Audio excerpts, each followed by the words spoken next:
Ladies and gentlemen, good evening, good evening, good evening. Hope you are well. I hope you are doing fantastic. Welcome to this show. We are about to have just about now. Karibu sana, jiunge nasi, tunayo show kali, show fiti. Ni kumoto tu sana huku nje wadau.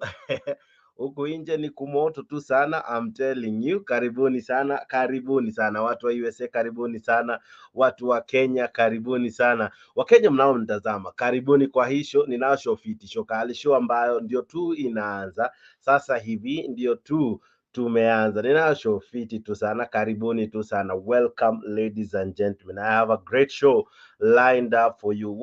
Watu wa Kenya Kwanza mko, watu wa Azimio mko, hii show ni yenyu. Show yenyu nayo ndo hii show ya leo ni yenyu nyote.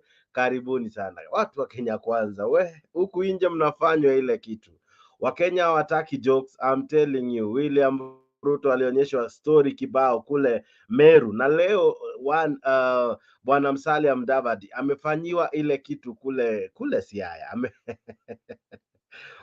Wakenya hawataki jokes. No more nonsense, as someone told me. Hakuna tena cha jokes. No more nonsense. It's now back to business. Ni kuambiana ukweli. Ni time ile Musalia alisema wakati wa earthquake ama earthquake ya kwamba tuambiane ukweli. Sasa ni wakati wa Kenya Kwanza kuambiwa ukweli na Wakenya. What do you make of the booing that has been happening? We first saw it in Bomet. When Churchill tried to speak, he was shown true colors from Kenyans, and that momentum has now begun to really garner some momentum. Kenyans don't want to be told lies anymore. Kenyans don't want to be cheated. Kenyans want to be told the truth. Wakenya wanataka kuambiwa ukweli. They don't want to be pampered with a lie. They would rather be hurt by the truth, but be massaged than lies. And I'm telling you, Kenyans wameamua. Leo Musalia Mudavadi tried to speak somewhere. He had even to change his speech, his tone, his address strategy. You know how he was addressing the crowd, because watu huku nje hawataki mchezo. It's no longer the jokes we used to entertain. Mr. Politician cannot just come and tell us sweet nothings. Huku nje ni kumoto. But karibu sana, karibu sana. I'll be showing you very many things that have happened today. I hope you are well. Welcome to this show. Ukiwa unajiunga nasi hapa mbashara Africa 24, karibu sana. We have a great show lined up for you. Asante sana Wakenya kwa kutufanya kuwa watu wakuu hapa nchini na mbali na Kenya. All right, thank you so much for making this show number one. All right, okay, I have a good one. For you. Let me know where this show is finding you. Nijuze hii show inakupata ukiwa wapi. Watu wa Amerikani, karibuni sana. Watu wa Canada, karibuni kwa hii show. Watu wa Australia, karibuni kwa hii show. Watu wa Jamaica, karibuni. Watu wa Dubai, karibuni sana. Watu ambao wanatazama mbali na hapa karibu, karibuni tu sana kwa hii show. Nijuze unanitazama ukiwa wapi. Wacha tuwe na show kali, na pia unisabahi hapo kwa comment section. Just send in your greetings, and equally let me know where this is finding you hapo kwa comment section. I have a good one. I have enough panelists joining me tonight to discuss what could be happening to Kenya Kwanza. Wanafanya ile kitu kokote waendapo. This is a crowd ambao hii ni chama ambayo when they would go to any place, the crowds were mammoths. They had humongous gathering. Walikuwa na huge crowds gathering every time they would hold meetings. The crowds would be what we call watu kibao, as much as wengine wangekuwa wanasema they were ferrying crowds and everything, but watu walikuwa wanajitokeza, and wakijitokeza they would sing praises to William Ruto. But in Meru, they showed us how to do it. They did not take any they were not taking any casualties. Walikuwa wanavamia yeyote ambaye hawakuwa wanataka kusikizana na yeye. And I'm telling you, ladies and gentlemen, it is about to get even hotter. Today, Musalia Mudavadi had even to try and tell us, unajua ni aje, very, very soon, ile soon and very soon, kutakuwa kuzuri. Soon and very soon kutakuwa kuzuri, lakini to some other interesting news, the president has left the country. The president has gone to Italy. All right, so the president again is not in our country. He has left for Italy. I'll be telling you about that. So saizi prezo hayuko, ameenda safari and probably hata anachekisho, yeah. So prezo save journey save journey ukienda, but what a show. What a show, because I know this show is watched both here at home and far away. All right, karibuni sana watu wa Kenya Kwanza, karibuni watu wa Azimio, karibuni popote unajiunga nasi. Hii show yako ambayo imeanza naye kakangu Alex. Pia wewe nitakuonyesha jinsi ambavyo Alex alijiunga nami kwa show. I'll show you how he did it. All right, now to join me in the studio, I'll be showing you just now, but before I even do that, I'll be doing one or two clips just to spice up the show kidogo, and then maybe we can begin our discussions. But karibu sana Wakenya, I think mmefika mahali mmeamua sasa enough is enough. No more jokes, no more dealing or rather handling the government with kids gloves. Ni wakati ambapo mnasema mambo jinsi yalivyo, mumeamua kama mbaya ni mbaya, kama ni mbaya mbaya. Now listen to this, and I want you to listen to the first words, especially to the first part of this intro of this news bulletin. All right, politics in the controversial housing levy and the country's state of the economy dominated political conversations across the political divide as each side put up a case for their stand. Prime Cabinet Secretary Musalia Mudavadi urged Kenyans to exercise patience as the government implements policies that he says will eventually revive the economy.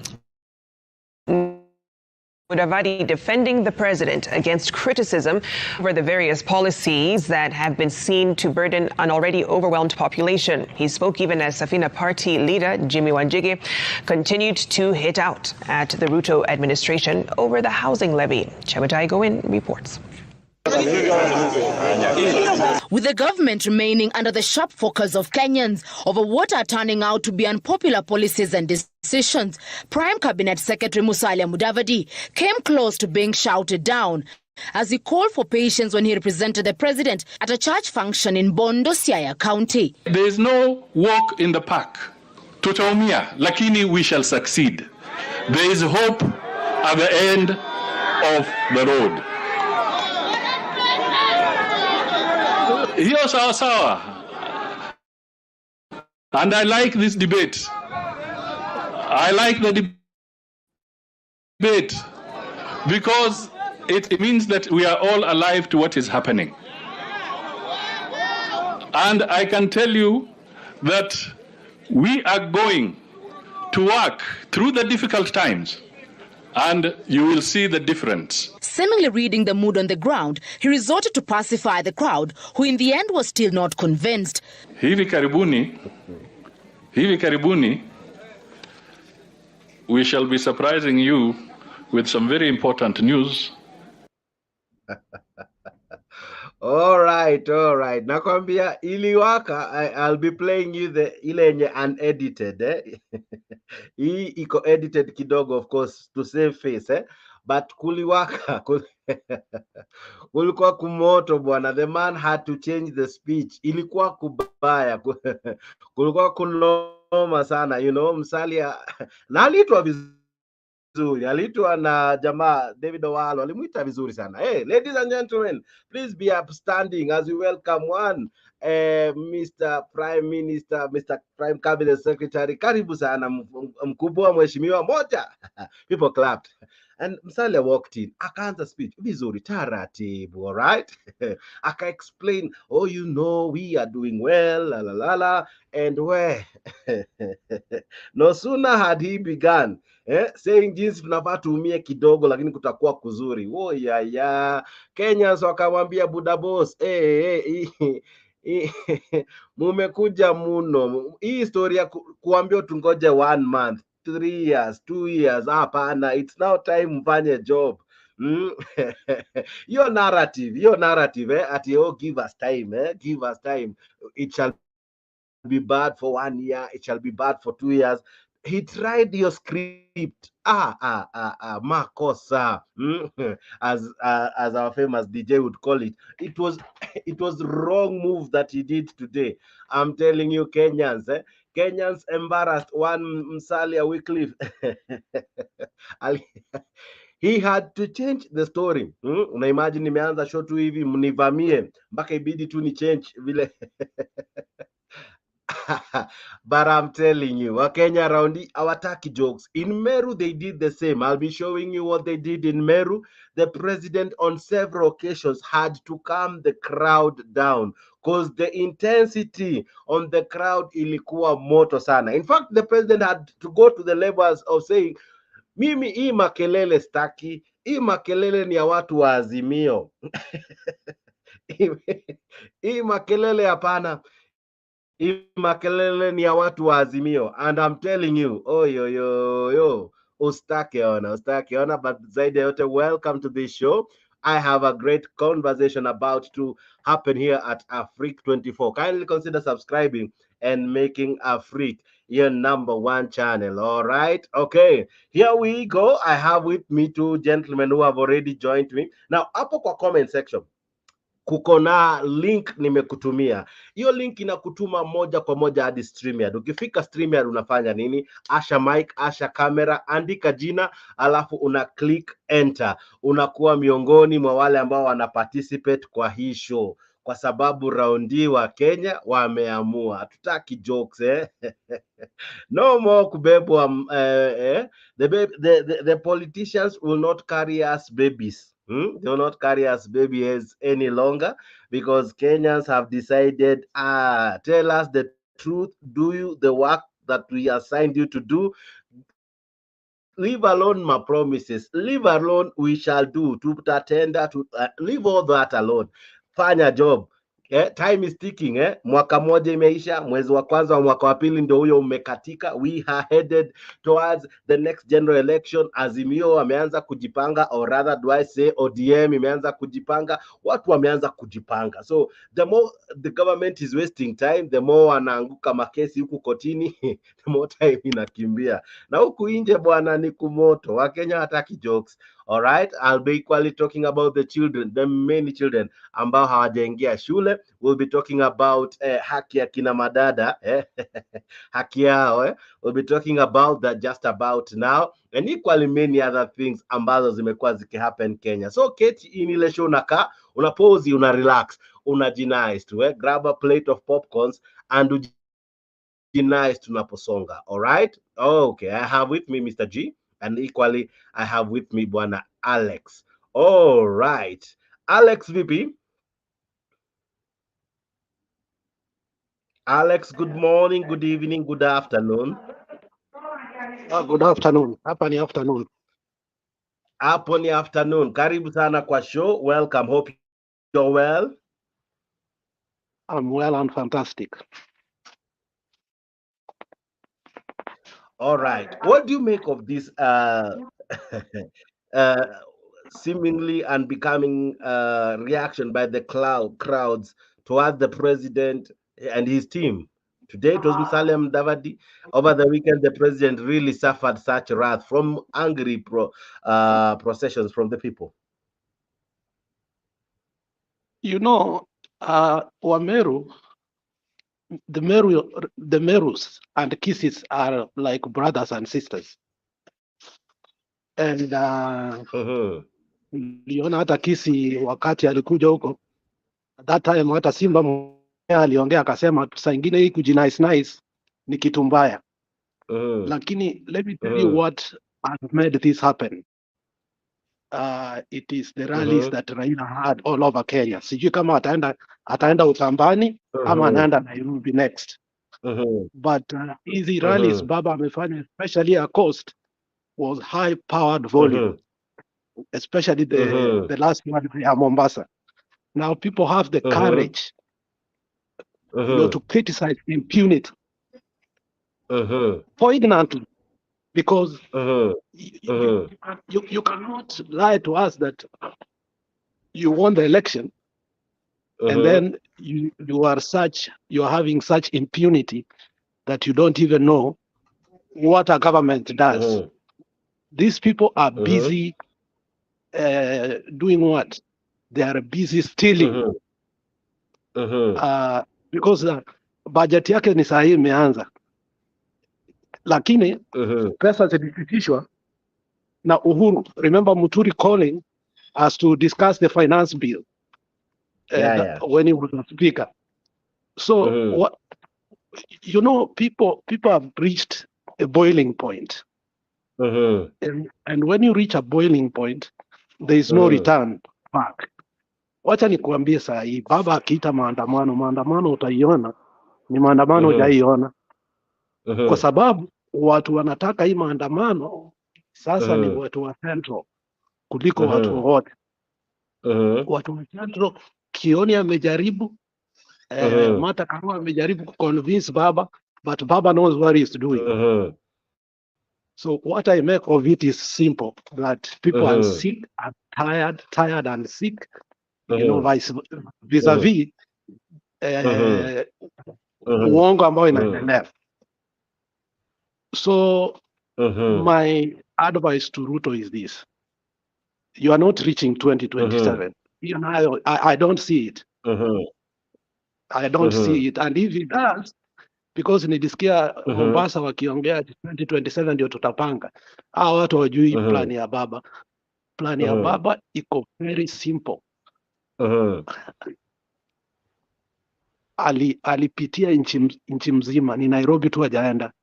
Na sijui kama Central walikuwa na mikutano zao kivyao na Jubilee. Nairobi sasa ndio meeting itakuwa kubwa kabisa kuliko yote. Na utaona watu vile watakuja wakamkundi, because it's not about Azimio anymore. And I ask Baba avunje hii ujinga inaitwa Azimio. If they can't join him and form one party as we did in 2002, tena Ruto anaweza kutufanyia ukora yake. Unaelewa? And you had in Mombasa what they told us, that in Mombasa we lost the seats because Wiper inang'ang'ania na wengine wanang'ang'ania ambao wako within the ODM party. So tunataka to form one coalition. If they don't want, wacha waende, because they don't have numbers. I tell you, hata Wakikuyu this time watapigia Raila kura directly, because they have realized he is the only person in Kenya who has been able to stop Ruto. Now, about the court things, nilikuwa unajua nimeogopa sana kuwa Martha Koome ameongea na nani na Ruto wanaenda kupitisha hizo vitu zake zote. Tulikuwa tumeogopa sana, lakini inakaa Martha Koome knew what she was doing. Martha Koome went and told, ni kama alienda akamtell off, and many Kenyans did not know his reason to go there is to tell him off, and so that hizi cases zikikatwa awache ku criticize nini government. Unaona vile hizo vitu zimewaumiza vile zilikatawa na koti, especially the housing levy. So Kenyans are relieved a little bit. So, but what we should do is to tell them to return the money they had taken from Kenyans for how many months? 2 months, ama ni ngapi? Ni mingi, from August, from July, wali backdate to July. Yeah, so from July last year. Those are several months, bwana. And you know, you are taking from civil servants all over and from corporations. Unaelewa? So kitu sijui kama koti ilisema watu warudishiwe pesa zao. Koti ilisema hivyo? Koti haikusema turudishiwe, lakini akina Jimmy Wanjigi bwana anaitwa Eugene Wamalo wanadai hii pesa inafaa irudishwe. But we will be seeing what happens with that. But I'm telling you, shikilia tu hapo kidogo Alex, I'm coming to you kwa sababu pia tuko na Mr. G kwa show. Be coming to you Alex just about now, all right? But pia wewe unaweza jiunga nasi kwa show kupitia link ambayo nimekutumia hapo kwa comment section. Ni link ambayo inakutuma StreamYard. Ukifika StreamYard, andika jina, all right? Eka jina lako jinsi unavyoitaka, iwe jina fupi, iwe initials, iwe jina la mtaani, iwe ni jina la kitu ingine, whatever you want to call yourself, all right? And then hakikisha umewasha mic, umeweka camera on, alafu unaingia ndani ya show, all right? Okay. Thank you so much. As well, I'm equally joined by Mr. G. Mr. G, kuna nini bwana? Watu hawajoke na gava. Yeah, unajua kuna kitu moja huyu jamaa alijisahau. Kuna kitu moja Ruto alijisahau na hiyo uongo yake. Kwa ile kitabu ya 48 Laws of Power kuna ile number 19. Number 19 nasema do not offend the wrong person. And this guy kwa uongo wake ya kudanganya watu kila siku alifikiria kuwa atakuwa anatumia ujanja kila siku akidanganya watu na watu wakubaliane naye. Hakujua kuwa a time comes wakati jamaa anaamuka they'll come for him.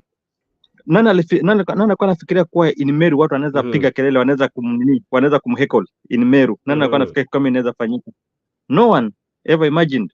But sasa kwa sababu watu wamechoka, watu wamechoka, and this guy bado anajipiga kifua akifikiria kuwa ataendelea kuintimidate watu.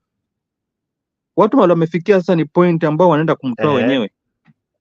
Akiendelea hivyo watamtoa wenyewe kwa sababu sasa hii watu wameona ni kama huyu jamaa alikuwa anadanganya watu. Alikuwa tu anadanganya watu. Si mtu ambao alikuwa anaelewa kama alikuwa anafanya. He wanted votes, Oda alipata votes na ameshindwa kugovern the country. Hakuwa na plan. And he used lies kudanganya watu kwa alikuwa na plan na kusaidia hii Kenya kuna economy, but they were just lies. Hakuwa na any plan. That's why pia watu washachoka. Hawataka story yake. That's why unaona MPs, unapata senator wa UDA wanalilia mbele ya baba wakiomba msamaha. Wanasema wasamehewe kwa ile makosa ambayo alifanya. Most of these senators, most of these MPs, most of these leaders wamekuwa disassociating themselves with the UDA. Wengine wanalalamika wanasema hata wataenda motoni kwa sababu ya kujiassociate na hii UDA. Kwa sababu gani? Ani wameshangaa na wana feel guilty. These things watu wanaumia lakini sasa these guys hawaoni. But that law in the 48 laws of power ambayo inasema do not offend the wrong person. Huyu jamaa amejisahau. And it will work against him.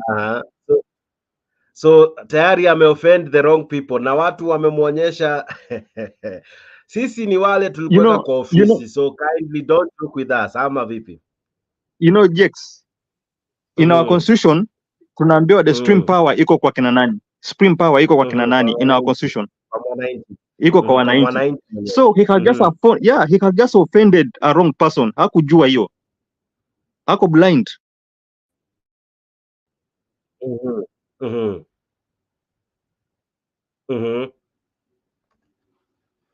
Alright, na Musalia Mudavadi leo alijaribu kuongelesha watu kule Kisumu, kule Siaya rather, na alianza vizuri, alibonga kidogo lakini wakati unga ulizidi maji, watu waliamua kuitoa jikoni. Wakakataa kuendelea kumsikiza, kelele ikazidi. I'll be playing especially from the crowd because what I'm playing is from the main camera, but from the crowd what people were saying, the heckling hapa kwa crowd, people telling him acha uongo, others shouting Raila Odinga, others telling him, you know what, you guys mumetuzoea na uongo, all right? So what do you make of him being booed despite him trying to cool the crowd that ni kubaya wadau? Mr. G, are you there? All right. Okay, yes, I think Mr. G I'm around. Yeah. What do you make of Musalia kufanywa ile kitu?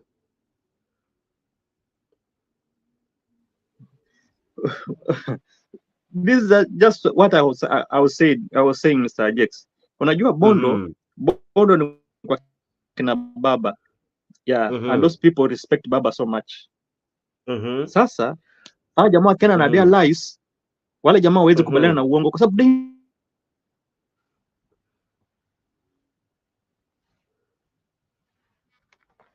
oh my, uko na mshiki bwana G. No, wanajua kwa hawa watu ni waongo. Hatukupati kabisa unakatika. Yeah. Mr. G unakatika my network is poor, I think. But I was saying that in Bondo. Oh. I was saying that in Bondo hawa watu hawawezi kubaliana na ujinga, hawawezi kufuatana, hawawezi kubaliana na mtu ambaye anakuja kudanganya. Wanamjua kwa ni mwongo. Wanajua kwa watu wa UDA waliingia kwa power through propaganda. So wakati anasimama, sio wakati alisimama akaanza kuongea propaganda, sijati mtaumia kidogo, lakini kuna wakati ikifika mtaendelea. That is where things zinaanza ku mess up. Kwa sababu wanajua these are lies, these are propaganda ambayo alikuwa anatumia kila wakati. And people should just wake up. These people wameshindwa ku govern this country. Hawana any solution in our economy. Hawana any solution in anything that will help us to come out of this problem that tuko sahi. So wasiendelee kudanganya kwa tuwapatie time. Which time can we give them again? Time ambayo tumapatia imetosha. Time ambayo tumapatia imeonyesha kuwa they cannot govern our country. They cannot help us to come out of this crisis ambayo tuko sahi ya economy. That's why unapata watu wataki upuzi. Yeah. All right. All right. Na kwa requested hapa nyuma kwa backstage mwashe cameras because you are the guys who are making me to have this kind of a screen. So allow me to ask you to have a camera so that I can have you in large portions. All right. Okay, I see wengi wana comment. Namwona good year Akondani, asante sana good year kwa kuwa part of the show. Unasema hivi, hi Alex, nice to hear from you. Wish you all the best with recovery. All my prayers towards you. All right. Okay, I see many mnatujoin hapo kwa comment section.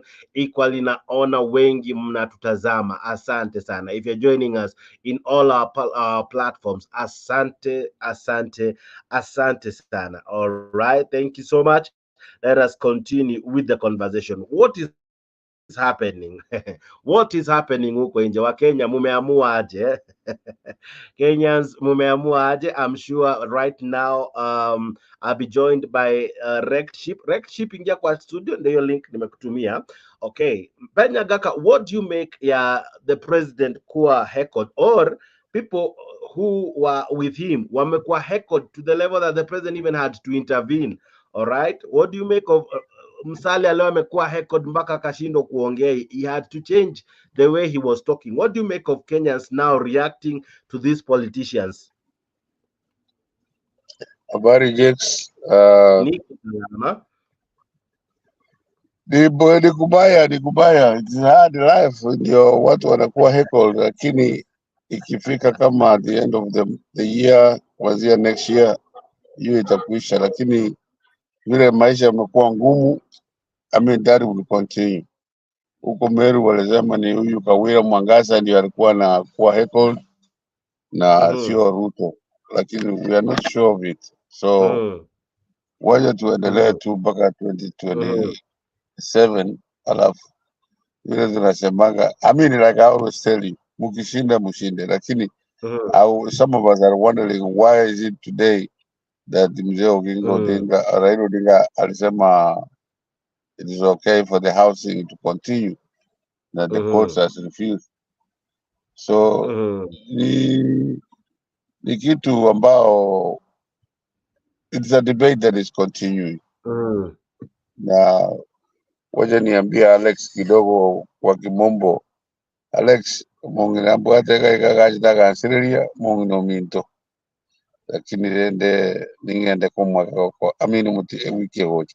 Tunakusupport. Mungi no mino kasirete. Kwa ina alika ikagajita ngeti saini na nitawapea namba zenyu mwex. Okay. So hiyo tu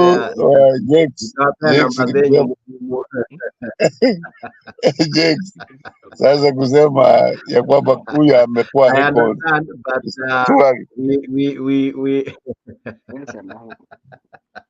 We are so international to go that way. Yeah, But I yeah, know Alex yeah. understands when I tell you it's with all Somebody clearly, due. somebody clearly.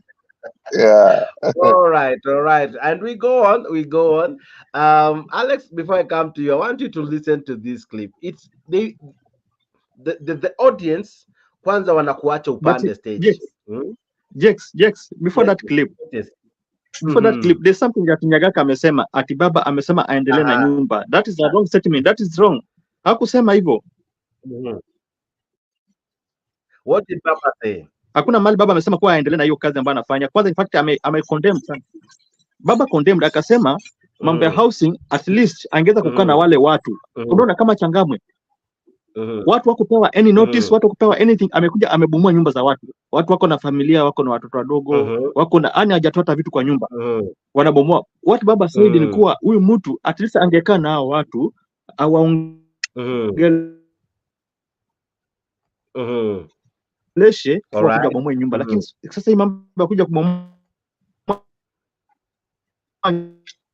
baba said hakusema kwa endelea kufanya kazi. Yeah. At least mzee Raila alikuwa positive. Unasikia na kujua nasema unaweza kuwa paranoid. Sio unaanza kupiga maktepu kwake hapo nje. Sasa all right, Alex, are you in a position to speak to us? Yes, I'm in a position to speak now. So all right, fantastic. Now I want you to see how it all begins. The leaders are allowed to stand, or rather to climb the podium or the pulpit or the hoist ground, and then after they begin to speak kidogo tu, the intolerance in Kenyans, wacha tu. Kenyans hawataki jokes. Listen to this, for example. Kimbilia, lakini nitanyorosha. Tuko na mama ambaye anaitwa Kailemia, mama wetu wa county, jameni, mumpigie makofi.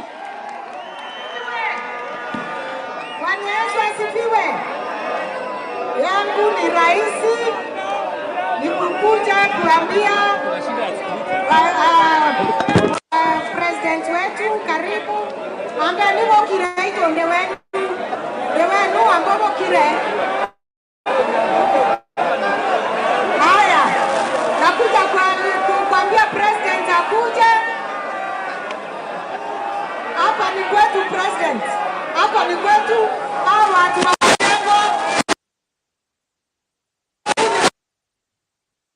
wanasema hapa hivi kwa tumeagana na mjumbe wa hapa hii maneno ile ya housing ni muhimu sana kwa sababu tunataka hawa watu wa kwa Igogo housing wao wako na nyumba yao. So thank you very much. Asante. Thank you Kailemia. Asante sana. Haya, niko na seneta wetu Kadhuri Murungi awasalimie dakika moja. Wapi makofi ya seneta? Like for example the women rep, I don't think hata nimemsikia vizuri. I'm yet to play ya Kawera Mwangaza. It was even worse. What do you make of it? Kenyans wanakusikiza, it's like their timing, wanangoja upande tu jukwaa tu hivi pa the heckling you are being given. I'm telling you what do you make of it, bwana Alex? I told you first of all, Mr. G, ulienda meeting ya Mombasa?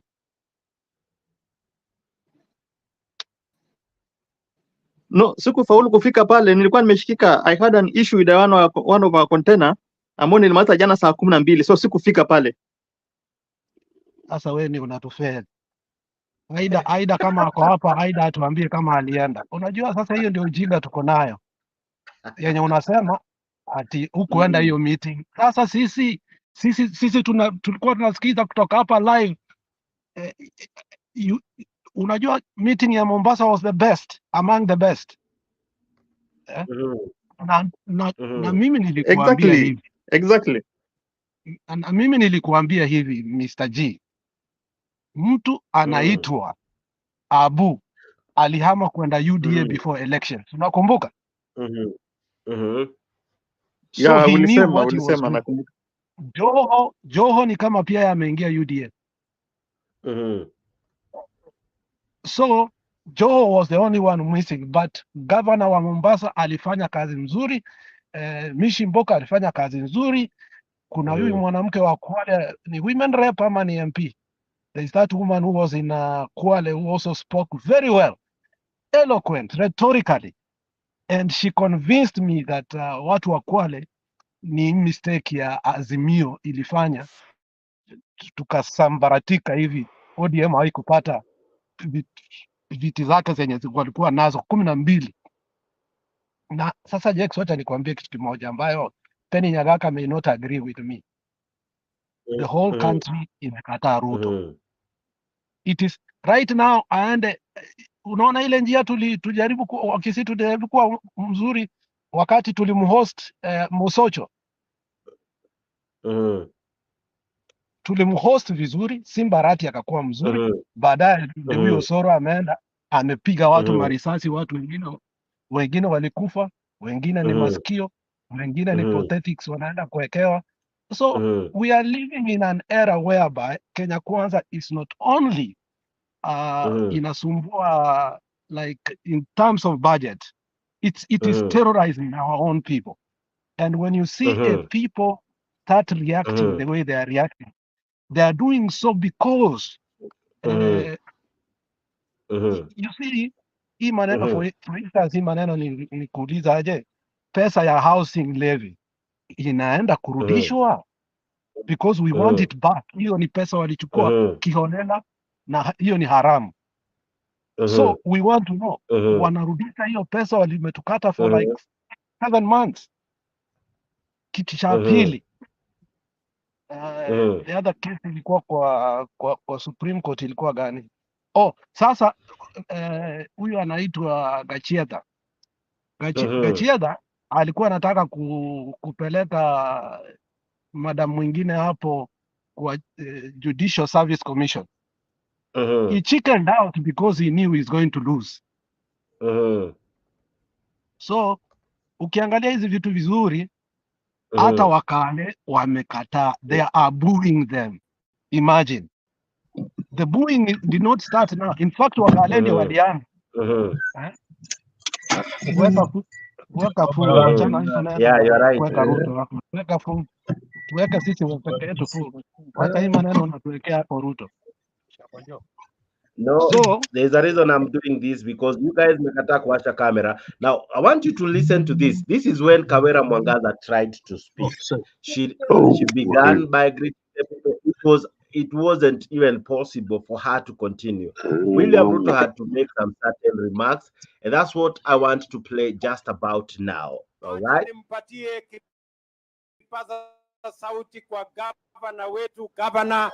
Kawera Mwangaza. The crowd passed wave and tell him no, we don't want. They refused, but Kawera insisted. The mic was given to her, and here it was about to go down, and finally it did.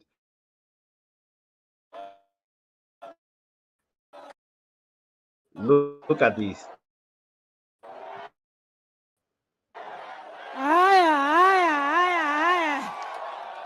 Kabati, kama unakaribisha mama nionyeshe kwa mkono. Tunakushukuru sana Rais kwa sababu umetembea Mekindori, na hapa Mekindori tunataka maendeleo.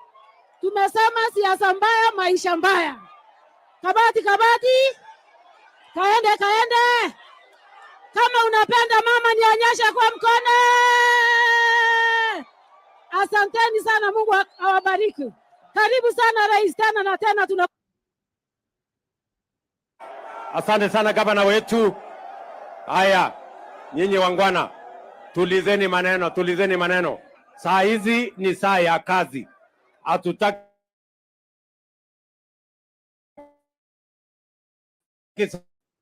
saa hizi kupigana vita. Tunataka kufanya kazi, si namna hiyo? Nyinyi mimi na Rikiji tufanye yetu.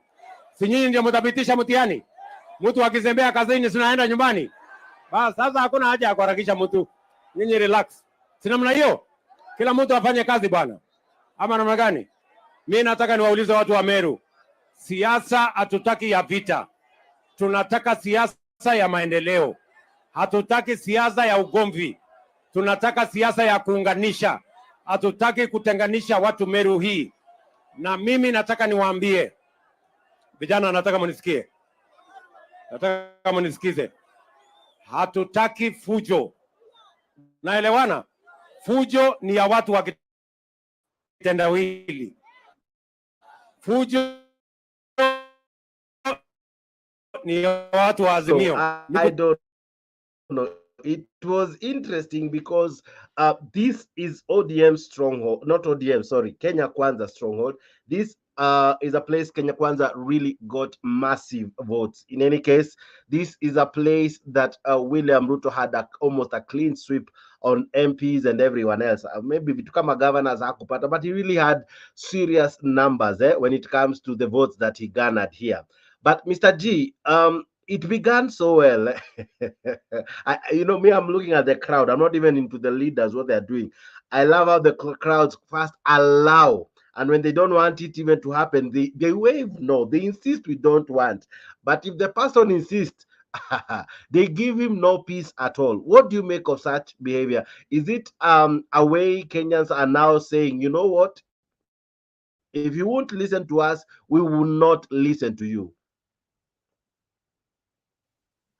Exactly. That is what they're trying to say. You know, in fact, in Meru, there's a problem between the governor and those other leaders and the people. So in Meru, as much as those people wana heckle, wanafanya nini, but there is a problem between governor and those people, the MCA and all those other leaders.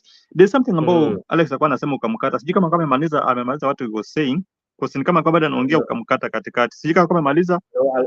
Alikuwa anasema nitoe video, nikamwambia wacha video ikae because you guys nyima kamera, mnanifanya lazima because if I only have you guys alone, presentation is very bad. Kuna kitu nilikuwa ninaongea ukanikata katikati. Yeah, ongea.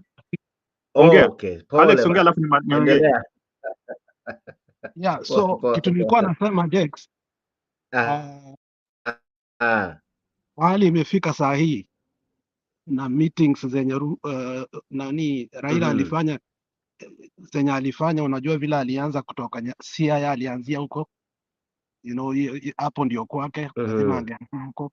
Meeting ya Kisumu was one of the best pia, but when he went to Vihiga it was very interesting. And Busia is county number 1 kwa ODM wenye walivote vizuri kabisa. Walivote kitu kama almost 80%. Aso naona tukatembea vizuri, tukaenda Kakamega. Sasa Bungoma was the climax wakati wa ndugu za Wetangula wawili.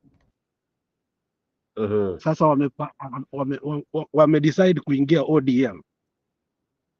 Kuna ule Benson na kuna mwingine hapo. So alafu tukaenda Mombasa, tukaanzia Lamu. Uliona baba amepewa mpaka punda akapanda. Uliona wakati walikuwa wanaenda the other side of Lamu kwenda ndani katika walikuwa wameboard wakienda. So Mombasa started being interesting. Kutoka hapo, kutoka Lamu wakaenda Kilifi. Kilifi wakaenda kwanza Kwale kwa sababu Friday inaenda kufika na Waislamu wengi wanaendanga wapi? Msikiti. So in general what I'm trying to say is that the momentum has picked up and there is no way people are going to retreat this time around. Maandamano baba amepangia Ruto yenye nakuja.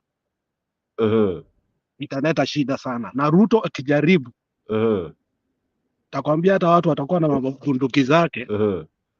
Watu watabeba hata bunduki waue askari mwenye anataka kuwaua.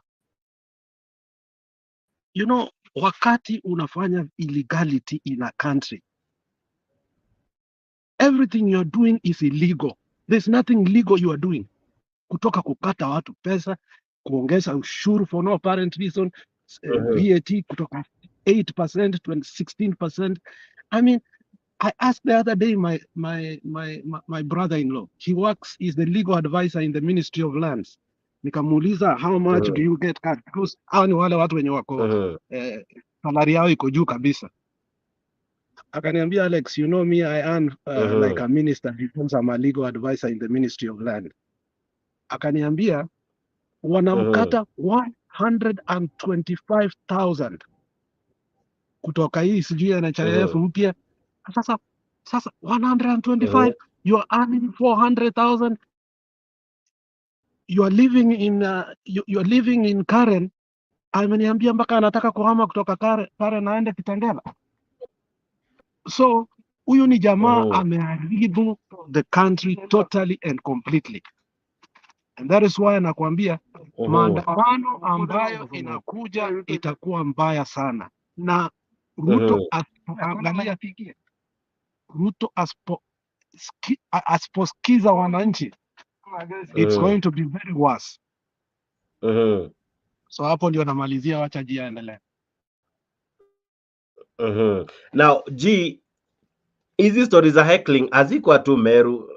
Hapa Nakuru, as much as it was raining cats and the other animal, the governor herself, and equally I'll be playing what the former MP for Bahati said. Governor mwenye alikuwa heckled by Nakuru residents mpaka hakuongea. It was one of the shortest speeches. These are not any other place. Hizi ni strongholds za Kenya Kwanza. Is this the dying signs of Kenya Kwanza?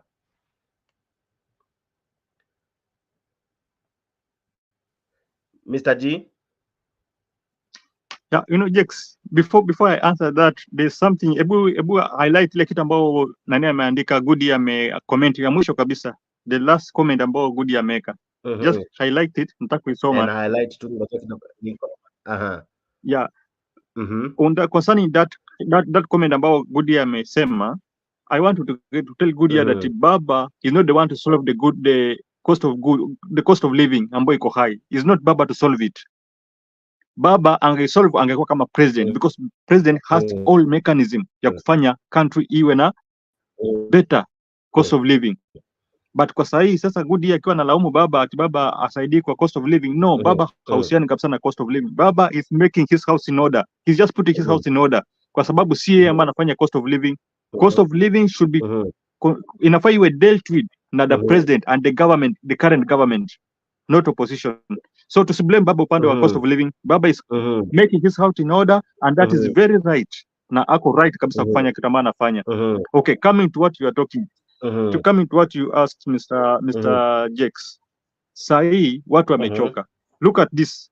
Angalia hapa vile watu wanapiga kelele wakirukaruka. Kulikuwa na chaos wakati Baba alikuwa Busia. Wakati Baba alikuwa Busia kulikuwa na chaos. Lakini wakati Baba alisimama kuongea, kila mtu alinyamaza, wakamsikiza. Vizuri kabisa mpaka Baba akamaliza. Odo kulikuwa na hiyo chaos kidogo na wale gusa ambao wametuma, but haikuwa kama hii. This one here walianza wakati Kawera Mwangaza alikuwa anaongea. Na for me kusema kwa pia huyu mtu amekuwa heckled ambaye ni Ruto. Yeah, nikisema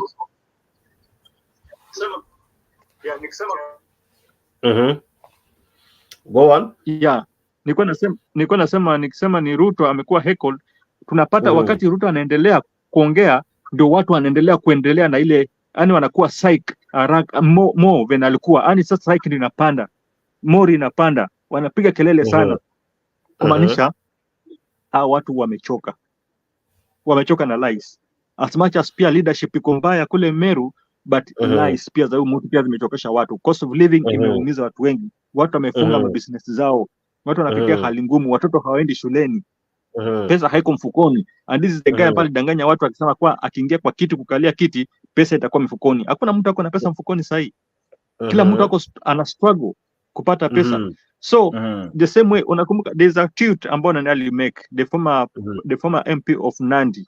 There's a tweet ambao aliweka last week na akasema it is only a madman ambaye who is still expecting kuwa hii government wakipatia time ita perform. Only a madman Alright. but I believe that narrative, but it won't happen.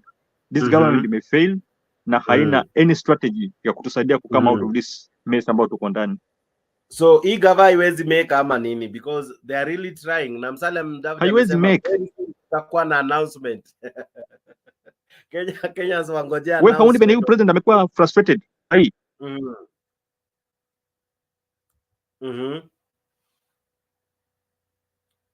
Mr. G. Yeah, nilikuwa nasema this government won't make it. The government won't make haina strategy.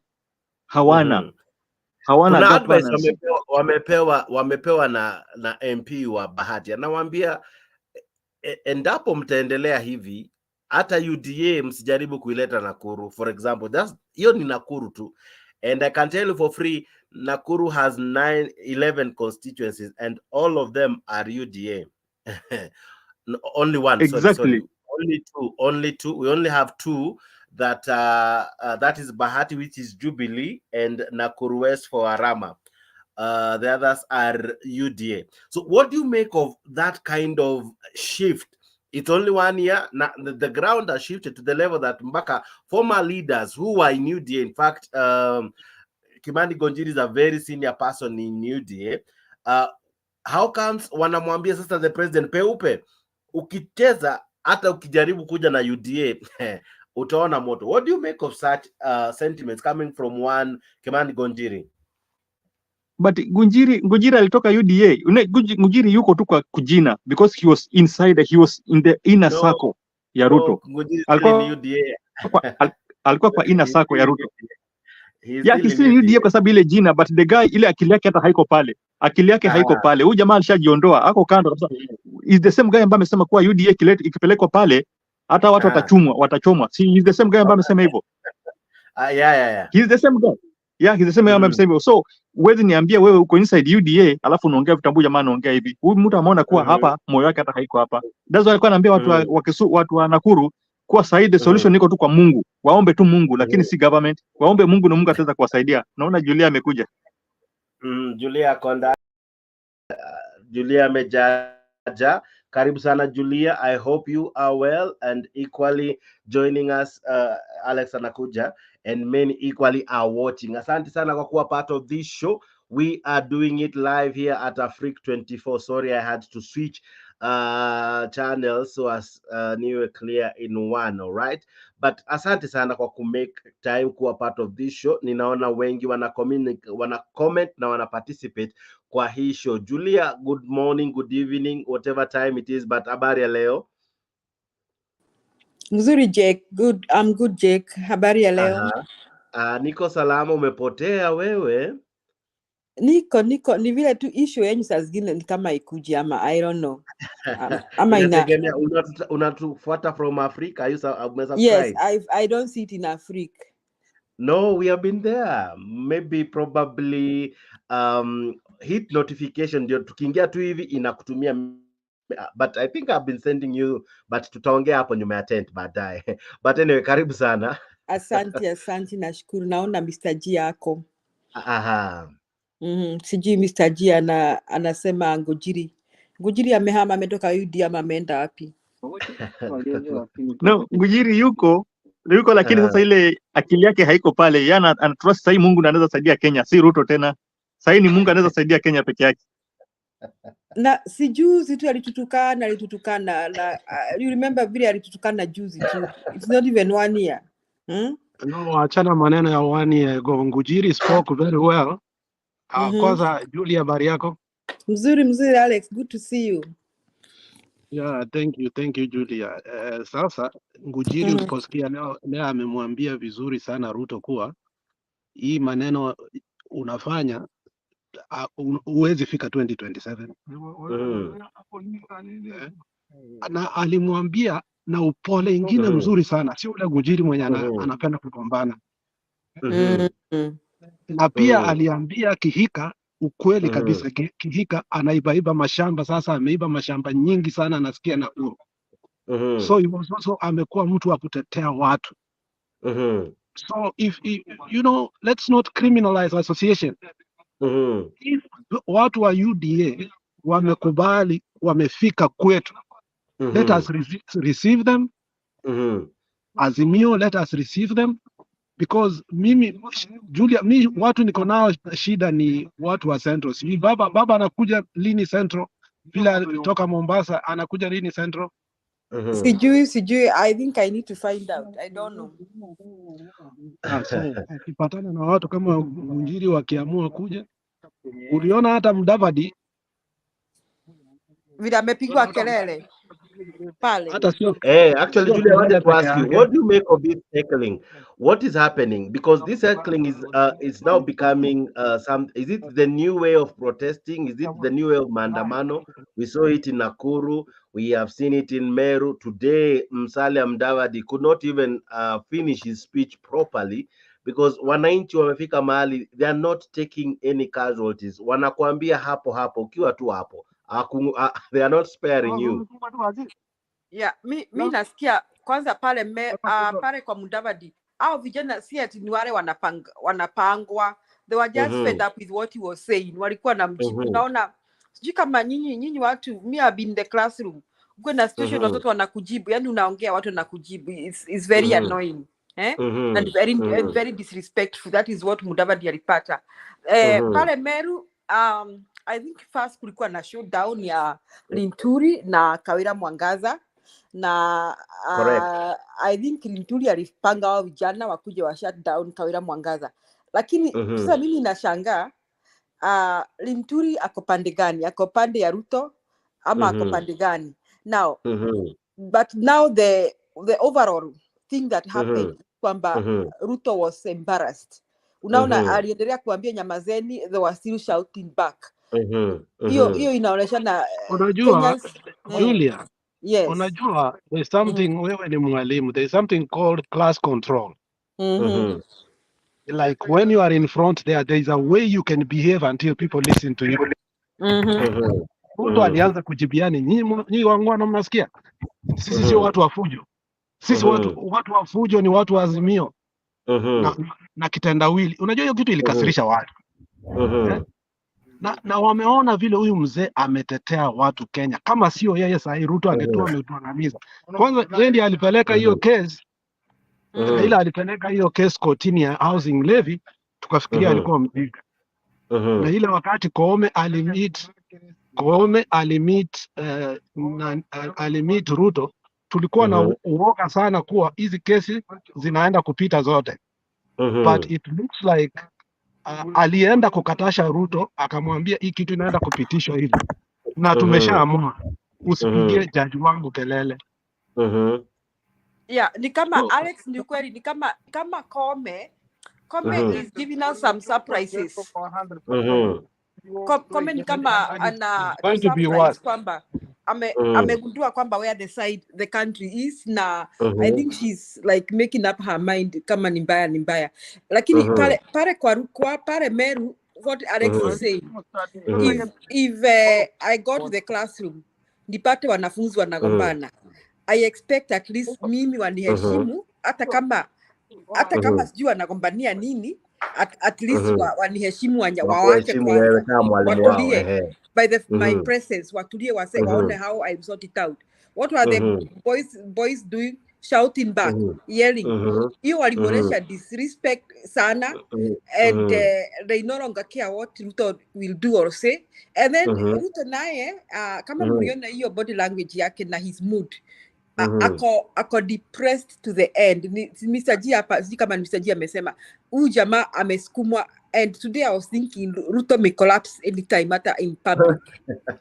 I'm telling you. Let me ask you. Kama mnamtukia, you are wishing him serious problems, bwana. No, we are not wishing. We are just trying to analyze. You see, kama wewe ni president, and people tu vijana tu wenye wana pesa have the audacity to shout at you in public. Hata ukijaribu kuambia nyamazeni, they are yelling and shouting.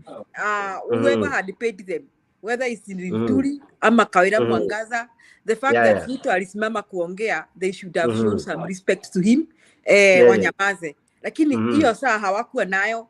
They went on yelling and shouting. So that shows that Kenyans, next time, I will not be surprised wakimtupia vitu. I will not be surprised. Na Ruto penye amefika, Mudavadi atasema ati kuna announcement wata make. I was hoping that Mudavadi wata make announcement ya kuresign, maybe, ama dissolve government. Maybe that is the only surprising announcement they can make. Lakini any other announcement is inconsequential. So, what Mudavadi is trying to say, the thing is serikali, Jake, you ask a question, is this the end of UDA era?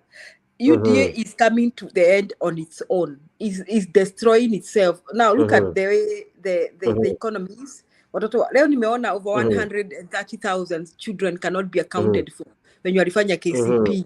After tulitoka kwa Kibaki akasema ati transition 100% si tumekuwa in the recent past doing close to 100% transition at least to high school. So we are talking about over 130,000 children cannot be accounted for. Now, bei ndio hiyo. Ruto ndio hiyo anangangana watu walipe house levy. Kuna watu nimeona wamesema warudishie pesa yao. Ruto amekula hiyo pesa. And for your information, I want to announce to all those Kenyans who are here thinking that kwanza wale mabwenyenye ati zile nyumba Ruto anajenga wananunua.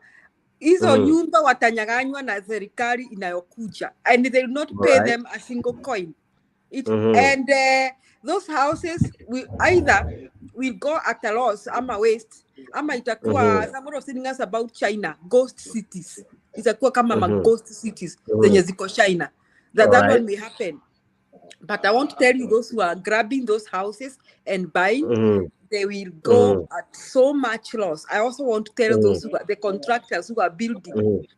The incoming government, there's an incoming government. I promise Kenyans that there's an incoming government. We will not pay them a single coin. So kama wewe umenyakua ati umepata contract, you better run for your life and leave that contract alone. Hakuna pesa utalipwa, utaenda tu hasara. So I want to conclude by saying that Ruto's government will not recover. It is like a patient who has cancer beyond stage 4. Stage 4 squeeze nasikia watu wanapona. I hear people come back from stage 4, but I'm telling you, Ruto's government is a cancer that cannot recover because his strategies are miserable. Angalia sasa mtakuwa mkilipa barabara. Who will be paying? People will burn down those toll stations. Ati mtakuwa mkilipa barabara. Mbona Wakenya wataki kulipa taxes? Mimi nina swali. Why Who is are not Kenyans paying tax? Who is asking that foolish question? House levy is a good thing. Let me answer that foolish That's something question. that is good for Kenyans. Unajua Kenyans, they want instant gratification. This is a long-term game. All right, now, I don't know. Can I call you Honorable Alex? Mbona mna complain every time? Watu walipe taxes. We need house levy isaidie vijana wapate kazi. That's what we need. Now, can I call you Honorable Alex? Just one moment. Can mute him. He can't take instructions. I agree with Honorable Alex. Jake, I had not finished talking.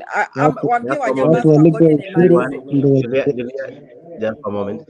Julia, Mohammed, and everyone else. I'll give you everyone time. Both Kenya Kwanza, Azimio, everybody. Kila mtu atapewa time. Whether you agree, disagree, issue ni yenyu. Yeah? So we won't fight. We will listen and tolerate one another. Now, I'm about to ask you, Julia, to give me your submissions as you wind up as well.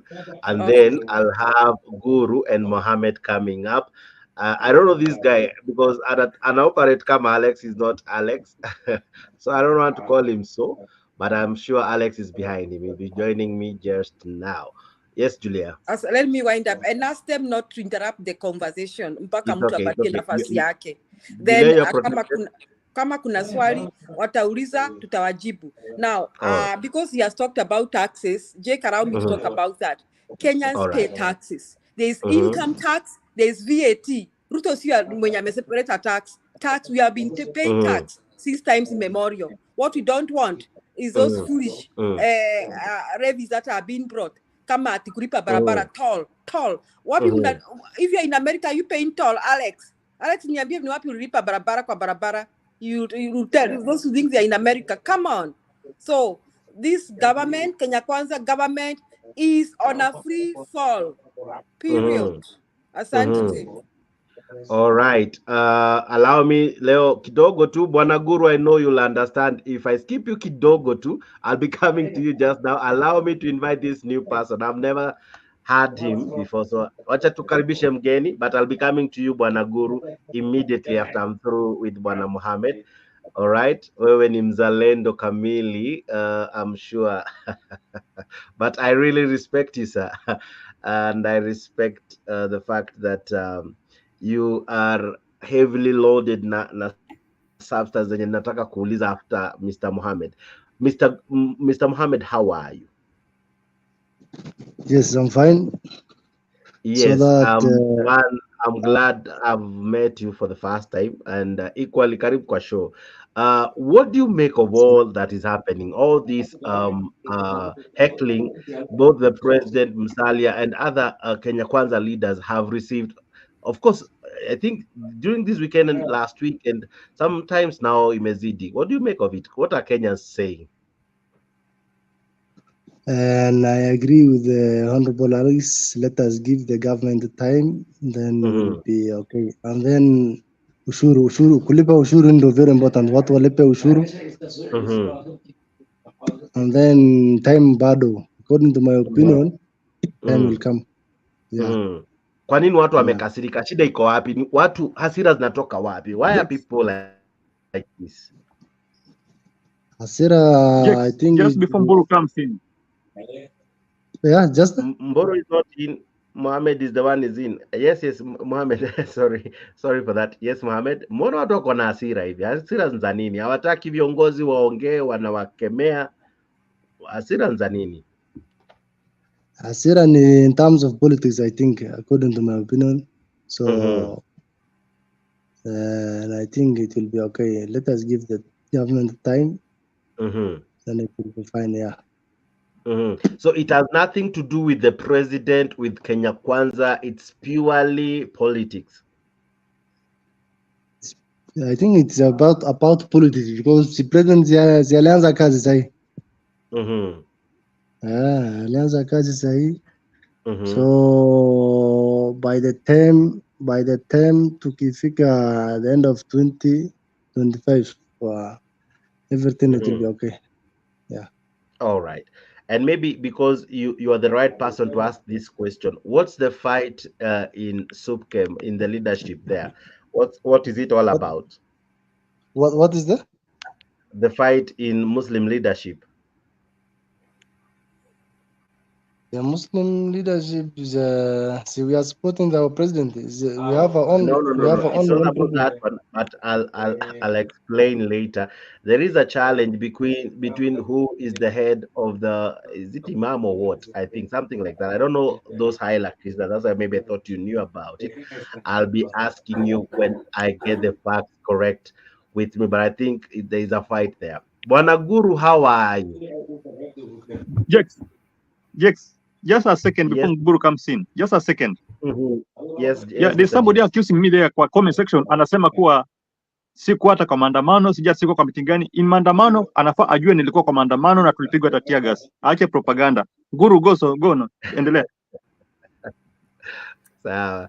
Aya, Mr. G amejitetea. Yes, Mr. Guru, how are you? I'm sure you're doing well, but umepotea hata wewe hii mitaa. I'm fine. How are you? Umepotea sana. I'm doing fine. Yes. Karibu sana kwa show. What do you make of the heckling that has now been on the increase? Is this the new way of protesting? You know, there is something that some people would want to sweep under the carpet. The truth is that people are deeply disoriented by the problems that are there in the country. They're actually disenchanted. They feel frustrated. The hope is gone. And because of that, they have adopted a new way of protesting after what happened in the first line of protests that turned ugly with the deaths and injuries I think the new way of protesting is to go and make noise directly to heckle. And this is just the beginning. I am sure there are many more who have been heckled. It's only that those are the ones that have been captured by the by the media. Yes, yes. And this is especially more so in areas that voted for UDA because the expectations were very, very high that their lives would turn around for the better. And you can imagine you have promised people some good times, and then all of a sudden, even the hope of getting those things you have promised them is not even there anymore. So what do you expect?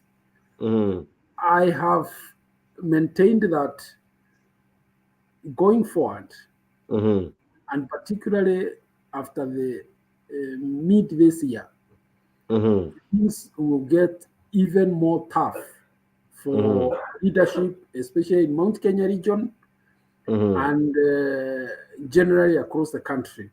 Because you see, you cannot promise people a good life and then the opposite happens. And because you actually blamed the former regime and you came into power on the basis that you are going to be better, and then you turn out to be worse, what do you expect people to do? They will do what they did to the former regime 10 times. And I will say this, even at the worst time in the Nyayo era, when people in central Kenya felt so frustrated, at no time did the people have the guts to shout down the late President Daniel Toroitich arap Moi. Maybe it was because, some may say it was because of fear or the situation at that time, but I don't think that is the case. The thing is that unfortunately Ruto has lost respect with people and is not carrying himself with the dignity of a president, especially in his utterances and getting involved in petty political exchanges that can attract ridicule and rebut and so on. Because what is the reason of going right now talking about mutu ya kitendawili and so many other hurting things that don't make sense in the current situation, because it's not campaigning. So when you reach that level, what will happen is that the people will also start taking you casually. And that is what has happened. That is why even when he tells the youth to keep quiet, he's frustrated that they are making noise in a presidential function. He even says that he does not want noises in a presidential function. That one is very telling, because he understands the impact of that action by those youths. Yet he is the one who has invited the same through his character. Through his character. Because you see, a president is somebody who should be carried with a bit of weight by whether you voted for him or not. When he appears somewhere, he carries himself with dignity that will force you to respect him. You see? But that is not what has happened. We are having a different creature of a president than the one we have experienced ourselves in our days. Even Moi did not have very good policies, but there was something about Moi, the way he carried himself. Okay, the way he carried himself in public, and that demanded respect, even from his worst political enemies. But this is not what is happening now. You know, so I do not know. You see somebody like Kibaki also, very calm, very corrected, generally free. I remember there's only one time there was an exchange between supporters of one politician and another one somewhere in Western Kenya, and Kibaki was present. And so when that push and pull started, Kibaki just told the security who wanted to hit those supporters. Wachana na wao watatulia. And immediately everything came to a standstill, and everything went calm, and there are those even who so funny it. But look at it, what has happened in Meru. Nyinyi, I don't want, I mean, let me tell you, and this I can say with great authority, Ruto is opening himself to provocation in politics. And provocation is one of the tactics used by opponents to draw you out so that you can act irrationally and make a fool of yourself in public. So if he does not find somebody to advise him on how to behave when such situations happen, then I see a very dark political future for him, because this is to be expected. Any politician should be ready for this. It happens. But when it gets to a point where the youth cannot keep quiet, even when you want them to do so, then it is time to reevaluate yourself. But it is just generally a manifestation of the deep-seated frustration that the people are going through. Yeah. Yes. I'll be coming to you with questions, but I wanted to bring back Bwana G. Mr. G, Mr. Guru is saying that the nature of the president, one, he's a symbol of national unity. He is a symbol of respect. He's a symbol that many ought to stand almost in awe of. But unfortunately, his presence didn't scare the young men and women who were booing other leaders to the level that he even got agitated. From where you sit, what can William Ruto do? Because by the end of the day, he ought to learn how to tame crowd. He had it before, but he seems to be losing that. He seems to be losing the ability of crowd control. Or is it because what he said, or rather what he promised, he can no longer give promises because people are anticipating he ought to deliver? What do you make of him, his position, and what he can do to maintain crowd, as Julia equally had said? He ought to command respect. He ought to control the crowd. People seem not to even care in a way. Jex, I agreed what Guru and Madam Julia has said. Watu wamechoka. And when I started, I gave you one of the 48 laws of power, na nikakwambia do not offend the wrong person. This guy na hizi acts zake ambazo amefanya na hizi propaganda zake na uongo zake, he has offended a wrong people. We are the supreme, na sisi ndo tuna decide what to do. So tukiamua ni maandamano, hakuna vile atatuzuia. Tukiamua hatutaki kumsikiza, hakuna vile atatuzuia. Sasa watu wamechoka naye. No one want to listen to his lies. In Meru, he's a symbol of power. He's the president. Wakati watu walikuwa wanapiga kelele kwa sababu ya Kawera Mwangaza, wangenyamaza wakamsikia. But look at what happened. In fact, sasa ndio ilizidi, ikawa sasa imaka, watu wanaruka, wanapiga kelele, wanamheckle. Ilikuwa imezidi. Why? Because watu wamechoka naye. This is a person ambaye washajua he lives in propaganda. He lives in lies. There's no way ataongea kitu ambacho ni ya ukweli. Watu washamjua kwa ni muongo. So wamechoka naye. Hata sasa hawana respect naye tena. Yeah, there's no respect.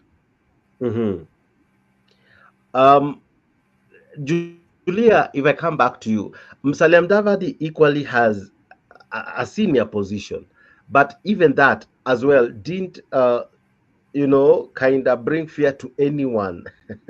People didn't, like fear that huyu ni prime cabinet secretary, and alikuwa amekuwa introduced by another CS, Owalo, Edward, is it David or whatever, Owalo, and after the CS had introduced him, one he told Eliud, all right, thank you. I think I even almost called him David at one point. Now, when Eliud called him, alimintroduce vizuri, but some people were, hata kama wengine hawakutaka kusimama. In fact, some didn't even stand up. I'll be showing you that clip just now.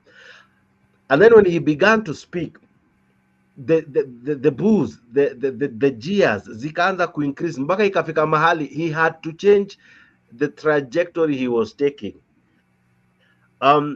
Why are people not, as you are saying that you are a teacher, and at times if a student can't even listen to you, it means something has changed. Either they have become unruly or rude or anything, but to the level that you have to change what you're saying for them now to listen to you.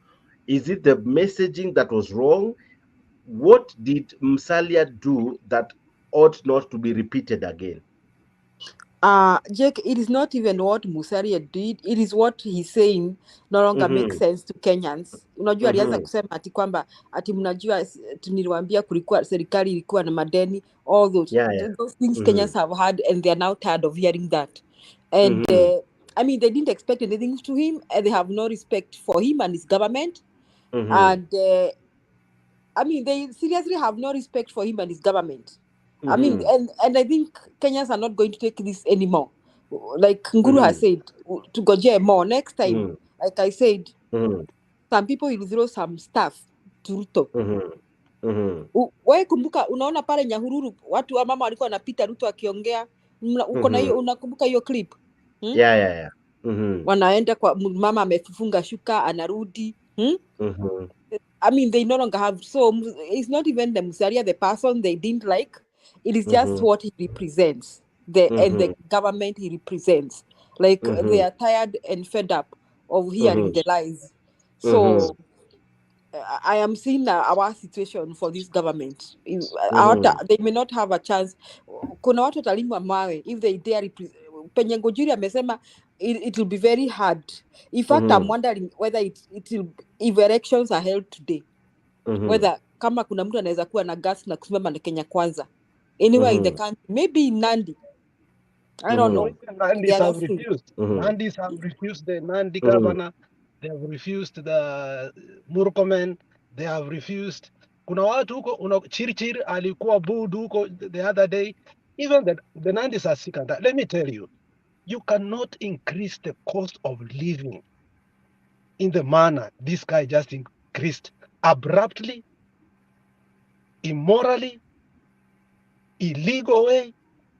Amenyang'anya watu mpaka pesa zao, hatujui kama watarudishiwa. Thirdly, kitu ya Kisii bado imekasirisha the whole country. Vile Osoro with impunity alienda akapiga watu marisasi. The mood of the country has become violent because the government is violent to us too. I don't know kama nyinyi mulichukulia na uchungu vile nilichukulia. Umeenda kupea watu bursaries.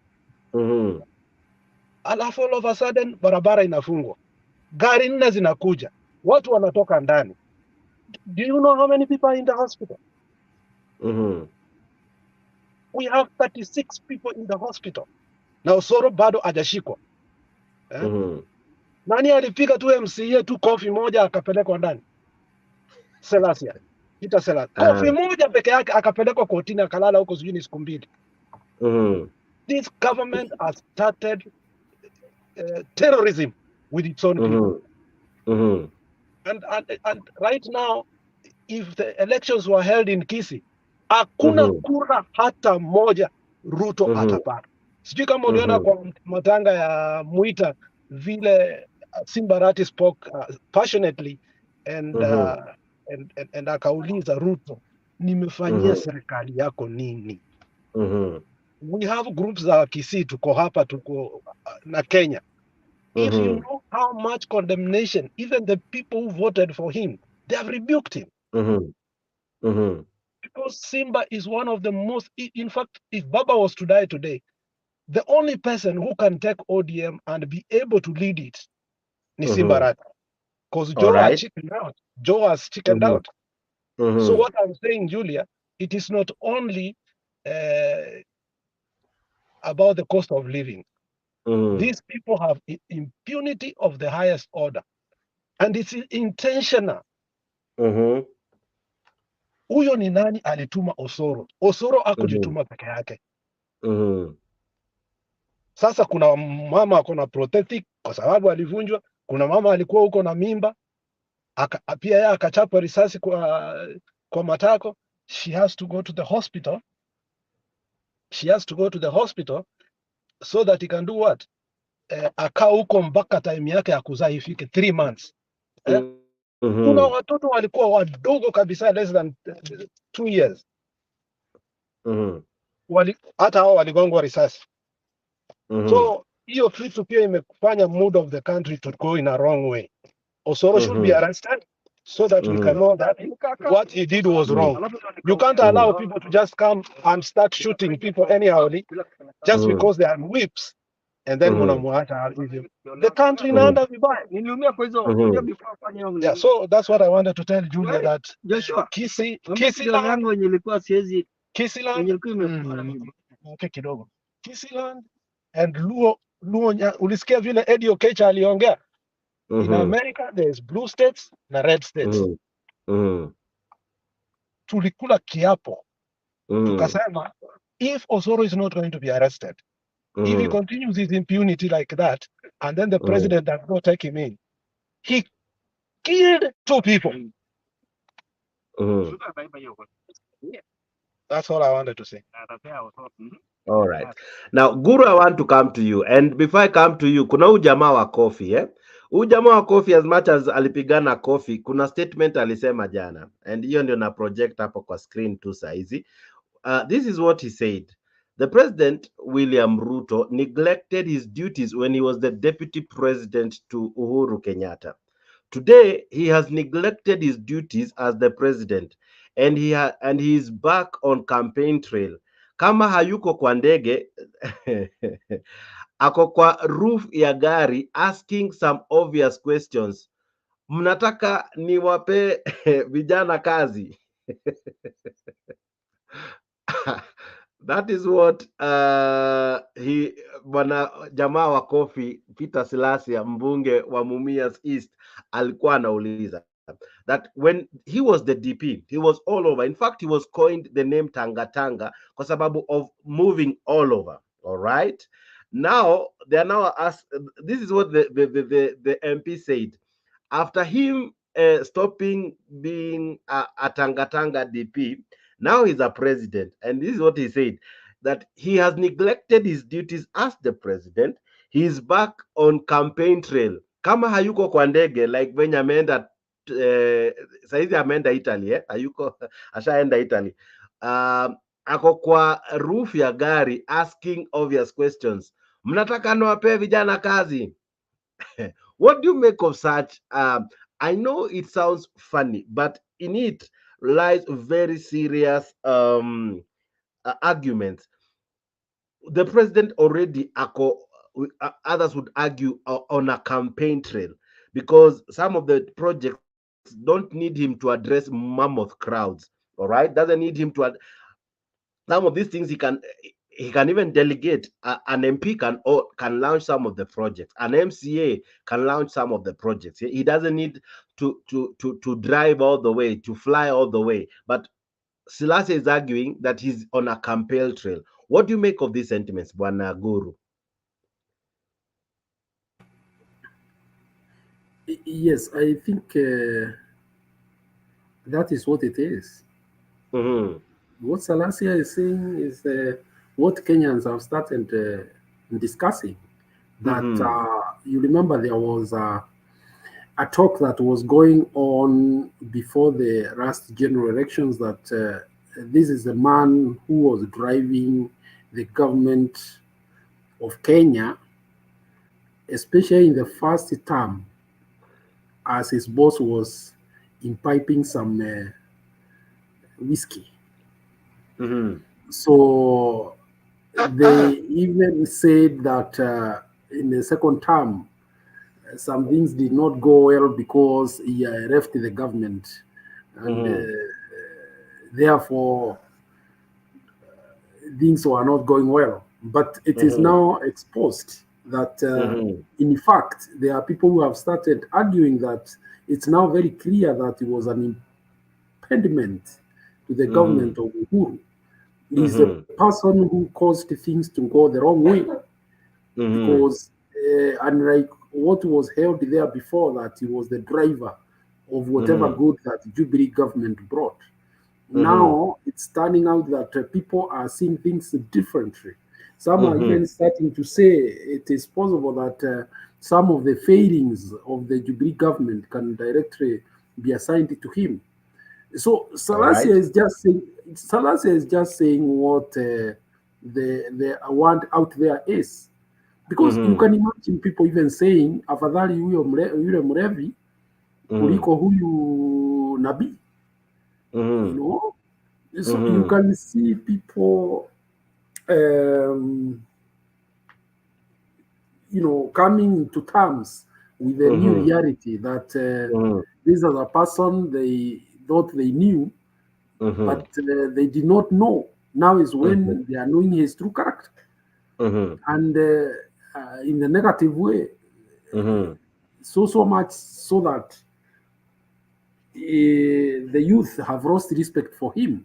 Because when, you know, some people may take it rightly, but when you have youths refusing to keep quiet when ordered to do so by the president, it's a very serious matter.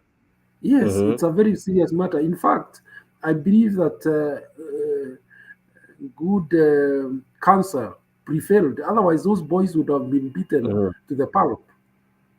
You know, presidential authority is not a joke.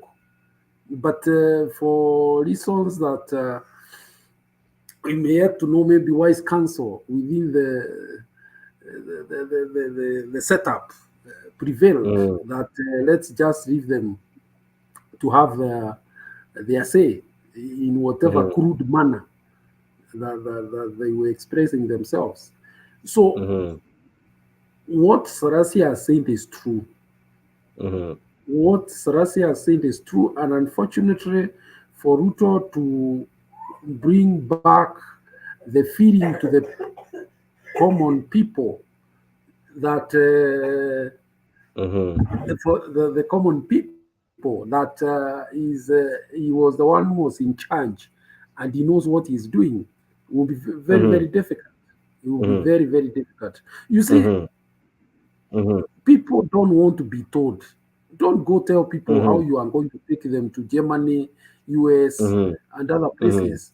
Let it be that villages are feeling the airlift. That we know 10 boys or 10 girls have left this village for Germany, for US. Don't tell people. Don't tell them. Do it.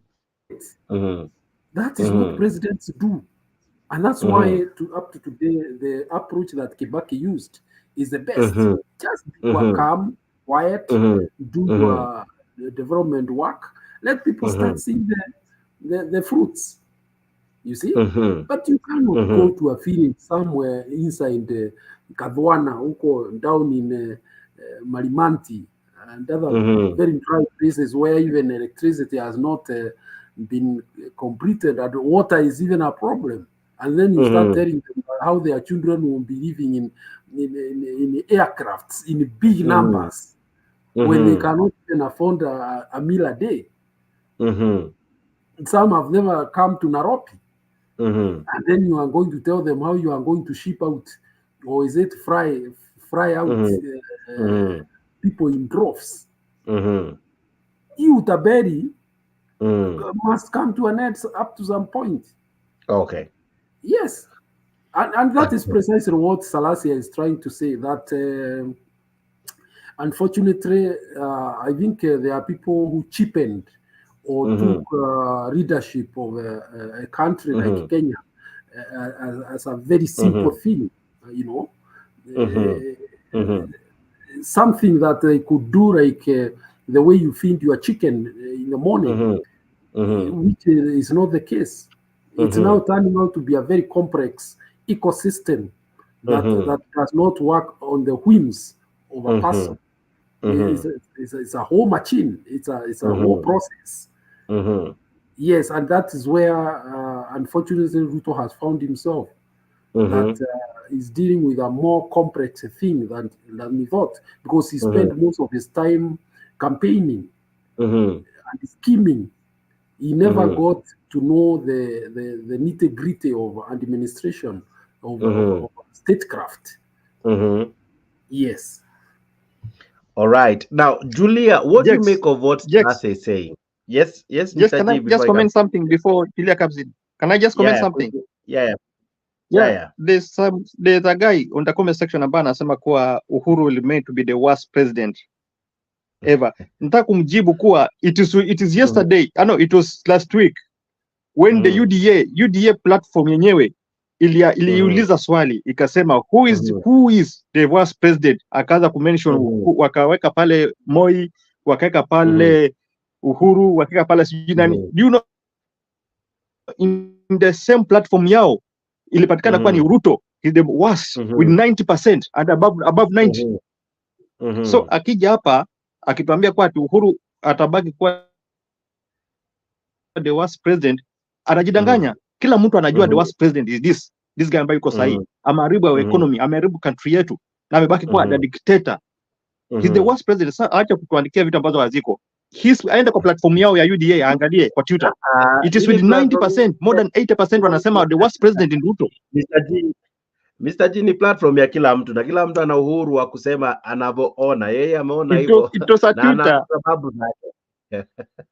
Ana sababu zake, na ndiko maana hii show inakuanga balance kidogo, kwa sababu we want it to have everyone including watu wa Kenya Kwanza, watu wa Azimio wajitetee, because debate ni utetee pande yenu mpaka kila mtu avuke sakafu. All right.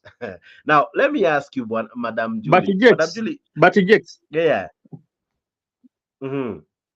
Yeah, Uhuru Kenyatta tunajua alikopa madeni, but wakati alikopa madeni tumeona project kama tukuona project. Tumeona barabara, the best president ametujengea barabara the whole country, hata si region moja kama tuseme maybe ni central peke yake, the whole country amejenga barabara. President Uhuru alichukua madeni, but tuliona huyu mtu amekuja only 1 year amechukua more than what Uhuru took in the same period. Amefanya nini na hiyo pesa? Sasa hivi watoto wetu wameshindwa kwenda shuleni, watoto wetu wameshindwa kwenda, hii anadanganya watu atamepeana siji basari, atamepeana pesa ya education. Kila siku anakopa pesa pale. Amefanyia nini hiyo pesa? In fact, Jakes, Ruto himself went to the public to defend the borrowing that they were doing, and he said they cannot borrow more than what they are not able to pay. That creep is unfortunately, the internet does not forget.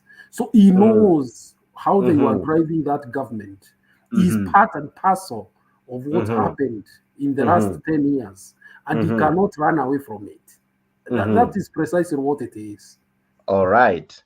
Now, Julia, I want to come to you, and I want to bring in that part. Selassie, I want to hear your take, but equally, I want to bring this other question.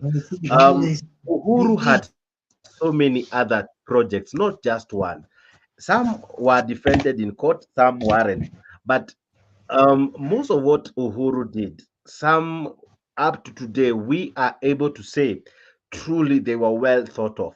For example, the last mile. There are places in Kenya, if it wasn't for the last mile, steamers doing Gefika Limi, because that is one brilliant project that made many places zifikiwe na stima. I am a person who I can attest. I have seen a village in the heart of yani mbali sana na ilifikiwa na stima. In fact, it was easy for them to get it because of that last mile. I don't know if you remember what last mile was, but ilikuwa ni malipo hata ya pesa kidogo sana, to the event that watu waliweza kupata stima virahisi sana. Projects kadha wa kadha I can mention. Za Ruto, what seems to be the problem? If they are not in court being stopped, they haven't started. what could be the problem? So Jake Asante, for Uhuru, his projects, yeah, you're right, his projects took off, and Uhuru worked with technocrats, and he was able to know what a country needs to take off. So however much unajua, and unakumbuka au majambazi, when Uhuru was doing the infrastructure, they were saying atukuli barabara. But the thing is, a country cannot develop without a good road network.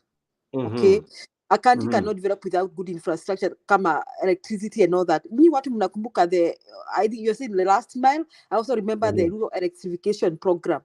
Yeah, it's the same thing. Yeah, you could only pay 15,000 and you get connection.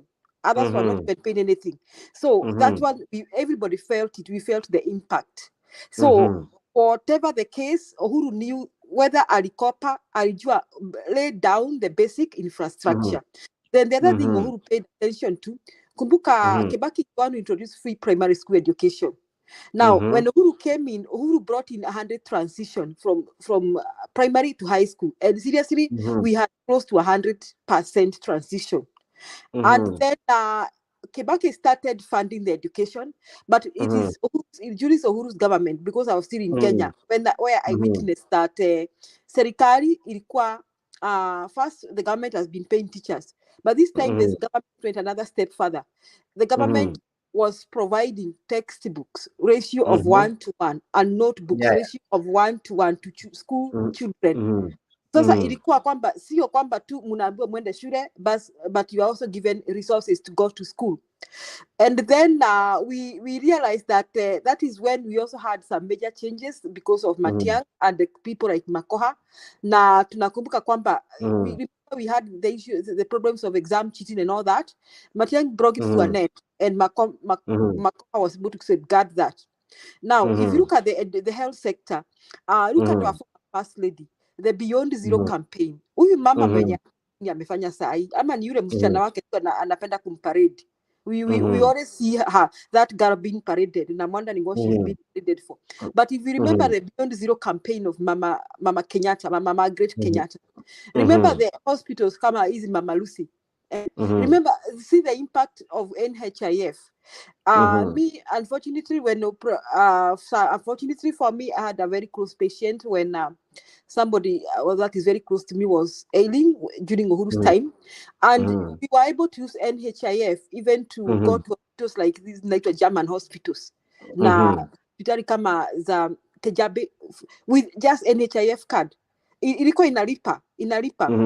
Then NHIF pia ilikuwa inalipia watoto wakiwa college. Kama wewe mwanafunzi yako college na you are under your father or your mother, you are still covered because it was counted you are a student, and therefore you need coverage.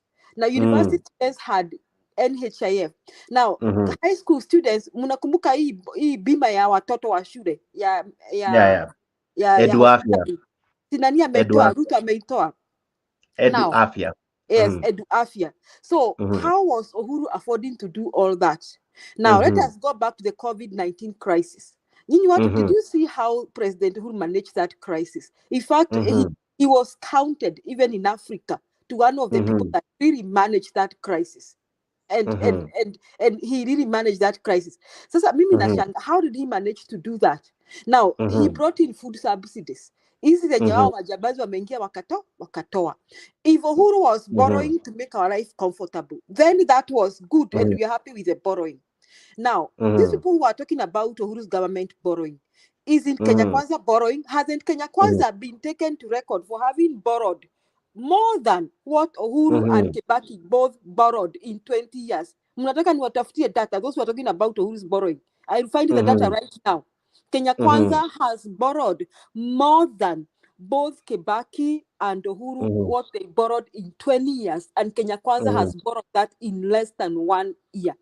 So, who is the rest evil? So, what we care, mtu akiniuliza, Jake, me as a Kenyan, what I care, especially mimi kama mama, ni kama watoto wangu wataenda shule, kama nikienda hospitali nitatibiwa, na kama niko na mahali ya kulala, na niko na chakula ya kukula, na niko na maji. So every other nonsense you keep telling us, that is inconsequential. So those who are comparing Uhuru and Ruto is like heaven and earth. and Ruto is the one who was sabotaging Uhuru's government. I want to finish by saying, kuna jamaa ingia hapo kwa room ya Alex. Sijui Alex alikuwa amemtoa wapi. Alikuwa anasema ati watu walipe tax. Who is not paying tax? I want to educate these Kenyans who support Kenya Kwanza, blindly or foolishly or out of ignorance, that we have always paid tax in Kenya. We have always paid income tax. We have always paid value-added tax. So nobody has refused to pay tax. What this government is saying has done is has multiplied those tax with greed, thinking they'll make more money. And what has happened? The business, the business world and investors have withdrawn. If you want to get more tax from my profit, I decide whether no, I can even decide to make less profit. I can even decide to declare less profit. And the government has gone ahead asking many people to pay house levy. What are the investors doing? Laying off permanent workers who will be forced to pay house levy. Now the government has gone ahead for forcing them to pay NSSF. What has investors done? Lay off permanent workers who will pay NSSF. So in the long run, the taxman reported that he did not meet the target. In fact, he has collected less. So is that hiyo ni wisdom ama ni ujinga wa hali ya juu wa Kenya Kwanza? Asante Jake. We umefanya nina maswali kama 500 lakini sijui nitaanza na gani. Mr. Guru, I see your hand up. You know, I've just remembered Julia has missed out the Linda Mama, which was a program to take care of mothers who go to deliver, to cap the problem of them delivering at home and dying. And it brought down deaths at that moment of maternal. Beyond there, I just want to say that for the first time, the statistics show that pombe, watu wamepunguza pombe. The taxes that the government expected to get from pombe, it's going down. It's going down for fuel. It's gone down for alcohol. Yes. I don't know what else is going down, but it only shows you that people have reached the limit in terms of spending, and they are finding new ways of satisfying themselves. The only bad thing here for alcohol is that people are liking now to go down below the taxable the substances, and the government will get nothing. Yeah, they will just go down there. So those are the realities we are faced with here. So when somebody comes here to pontificate about the UDA government, we've been in this country for so many years, and we know when things are good and when they are bad, and when they are deteriorating. What we are having here is a free fall, and unfortunately, even hope is fast disappearing. Welcome, Pen Nyagaka. Now, Pen Nyagaka, I come to you. What could be the challenge that the president and Musalia Mudavadi are receiving serious heckling by the people? Of course, I had asked you this, but then again, if the president was, if the regime was doing something good, wouldn't the people have appreciated hata kama ni kidogo and not feel agitated? Is it that the people on the ground are feeling no impact from this government? No, the things are hard, like I accepted. Sasa hii ambao mlikuwa mnasema Ruto must go home right now, he's not going home. He's going home if you vote him out in 2027. Na Gulu, wacha nikuambia kwamba when Moi was ruling, there was no maandamano, there was no heckling or anything like that. Some of us remember vividly when Moi was coming from Kakamega. We did a lot of maandamano. No, when Moi was coming from Kakamega to Kisumu, Raila Odinga alikwenda kwa Kisumu akamwambia watu msibweke kelele, msifanye hivi na hivi, kwa sababu in 1969 back in the day when people booed Mzee Kenyatta, the army was already there and it shot a lot of people. So to come to right now vile yule kijana alikuwa anasema huyo wakati nani Alex ameajia platform kidogo, ni kwamba wacha kulia, pay taxes and let's go forward and improve the economy of Kenya. But if we cannot improve, Maze Guru, mimi nawaambianga, come up with ideas of what you want the people of Kenya to vote you for.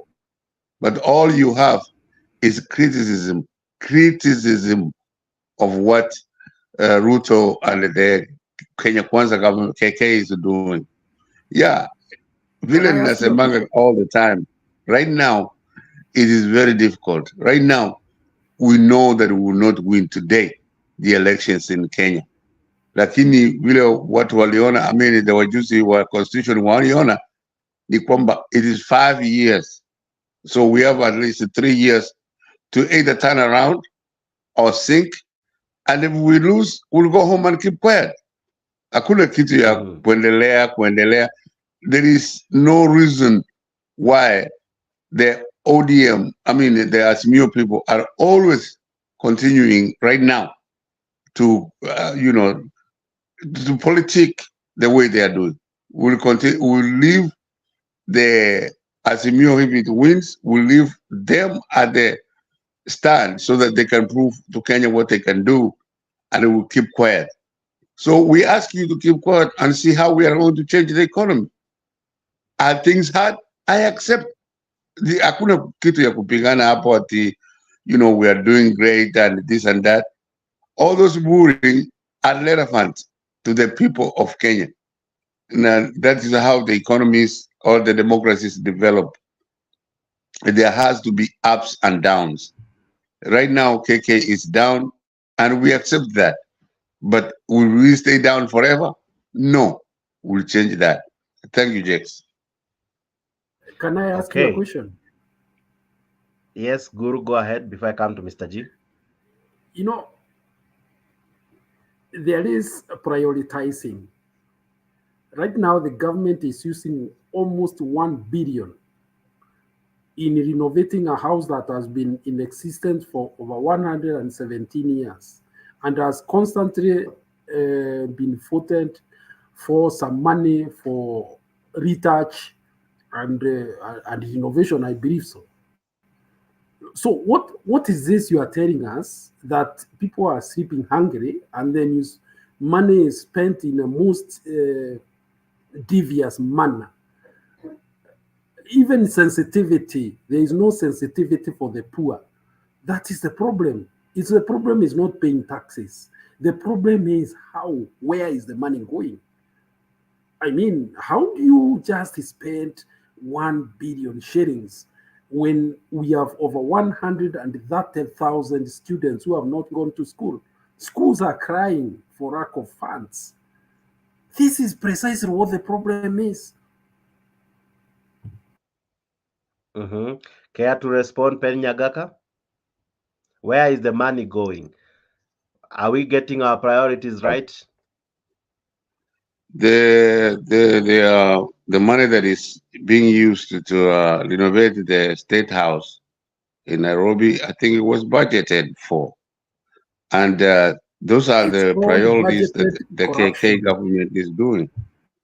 And then, yes, that's why I agree with you, Guru. If the corruption persists, and we accept that we are a young democratic country, if the corruption persists, don't even go there. Go to where you could really tell us how you could be better off than what this government is doing.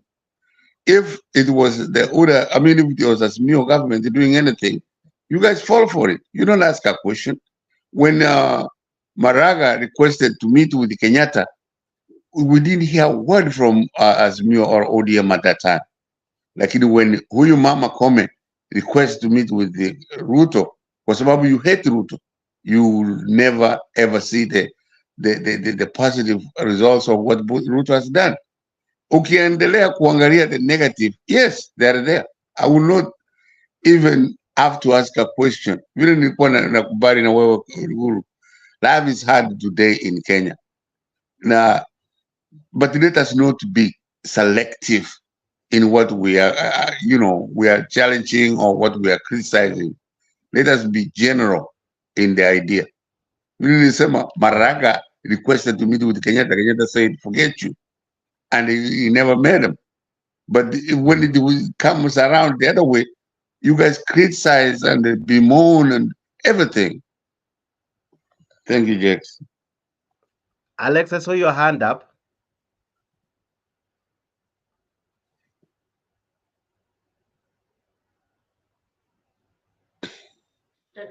Are you ready? So, yeah, Jax. I totally disagree with Omoganga Penny, but because it's my uncle, there are things I may not tell him. But I have to sign off. I'm with some visitors here. Tutakutana kesho. All right. But I will be listening. Maybe nitarudi to listen maybe after 2 hours hivi. Kama bado utakuwa hapa.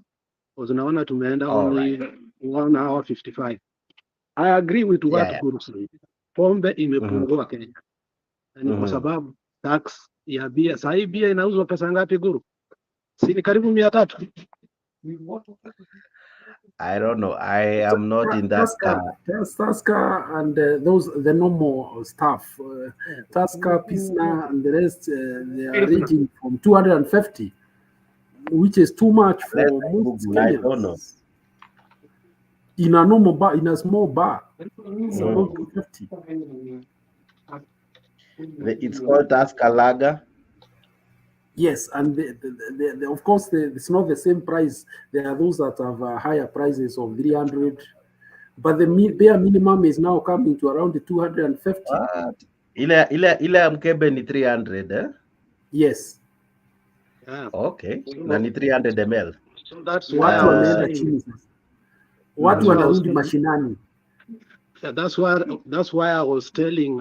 In fact, I think people making karobo and these other beer ya Omugusi will make a lot of money.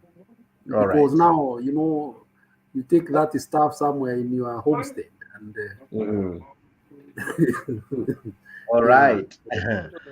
Before I come to Julia, let me come to Mr. G. Mr. G, let me ask you this. Where is the money going? Because walitoa tax. No, but to conclude, I want to conclude. Sorry. You said you are leaving, so I didn't know when you... Okay, but go ahead. Sorry.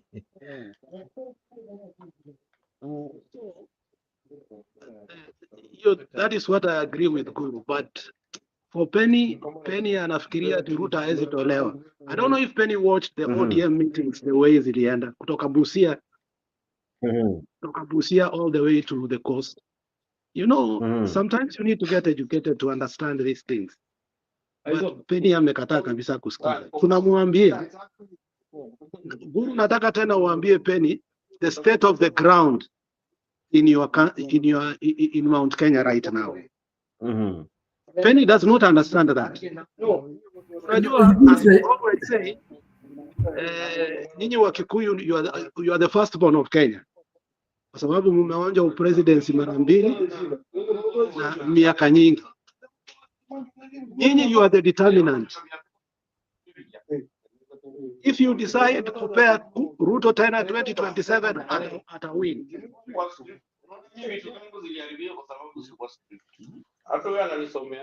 So let me finish, Jax. We will talk later. All right, fantastic. Thank you so much, Bwana Alex.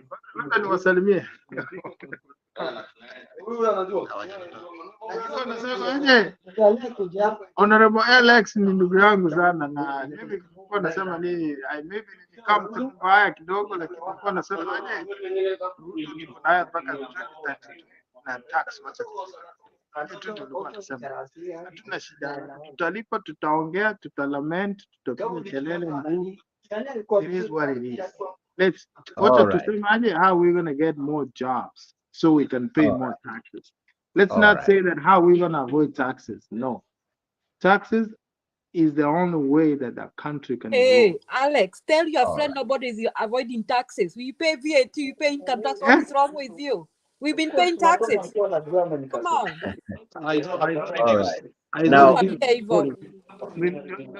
All right. Okay. Now allow me to continue. Mr. G, I wanted to ask you this. When you look at Uhuru, alikuwa na subsidies, alikuwa na vitu nyingi sana alikuwa anafanya ambazo zilikuwa zinatumia pesa, alright? Ruto came in, akazi stop zote. So maybe I thought from where I sit, maybe pesa ita increase. Ruto came in, taxes ndo hizo zimeenda juu. Ruto said that we were doing so much borrowing. Penyaga Community TV. So by the end of the day, he's still borrowing. Taxes are increased, subsidies are metoa. My question to you is this: after all this, where is the money going? Because mwananchi bado ana complain. Where is the money going to? As Guru is asking. Okay, Mr. Jex, to answer you where the money is. Yeah, just to answer you where the money goes. You know, this guy, wakati alikuwa anafanya na Uhuru kazi, he used to play as a victim. Na hiyo imekuwa karakta yake. Amekuwa akiplay kama victim. Kila wakati anaplay kama victim kupata ile audience ya watu. So on the issue of pesa, kwa sababu for me, I believe Uhuru was among the best president in Kenya. He cared for people. Alijali sana mama mboga kwa sababu yeye ndo kama ametoa ile linda mama, ilikuwa inasaidia wamama ambao hawana kazi, wamama ambao hawana pesa, wanaenda hospitali, wanajifungua, wanarudi nyumbani wakiwa wako sawa. So he's a person ambaye aliishi kwa state house, alizaliwa state house, ameishi state house, ameishi kwa utajiri, but he cared more to these people ambao ni mama mboga na boda boda. He cared more to watu ambao ni maskini, aliwajali na akawa anajaribu alijaribu njia zote kuwasaidia. This guy purported to know everything. Akawa anatudanganya kwa yenda alikuwa anasaidia Uhuru kufanya kazi. Kumbe alikuwa anasaidia Uhuru. Imejulikana kwa this guy alikuwa na sabotage Uhuru. This guy was sabotaging everything Uhuru alikuwa anafanya.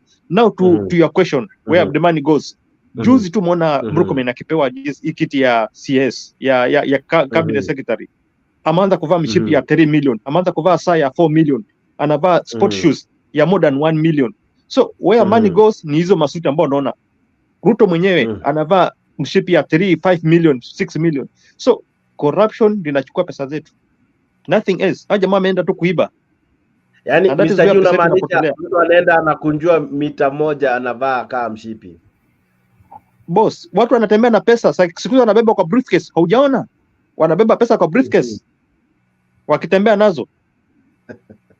They don't care about mwananchi wa chini tena. Kama hiyo mshipi ni hiyo pesa, interior deco I'm sure ni serious, but anyway, let's continue.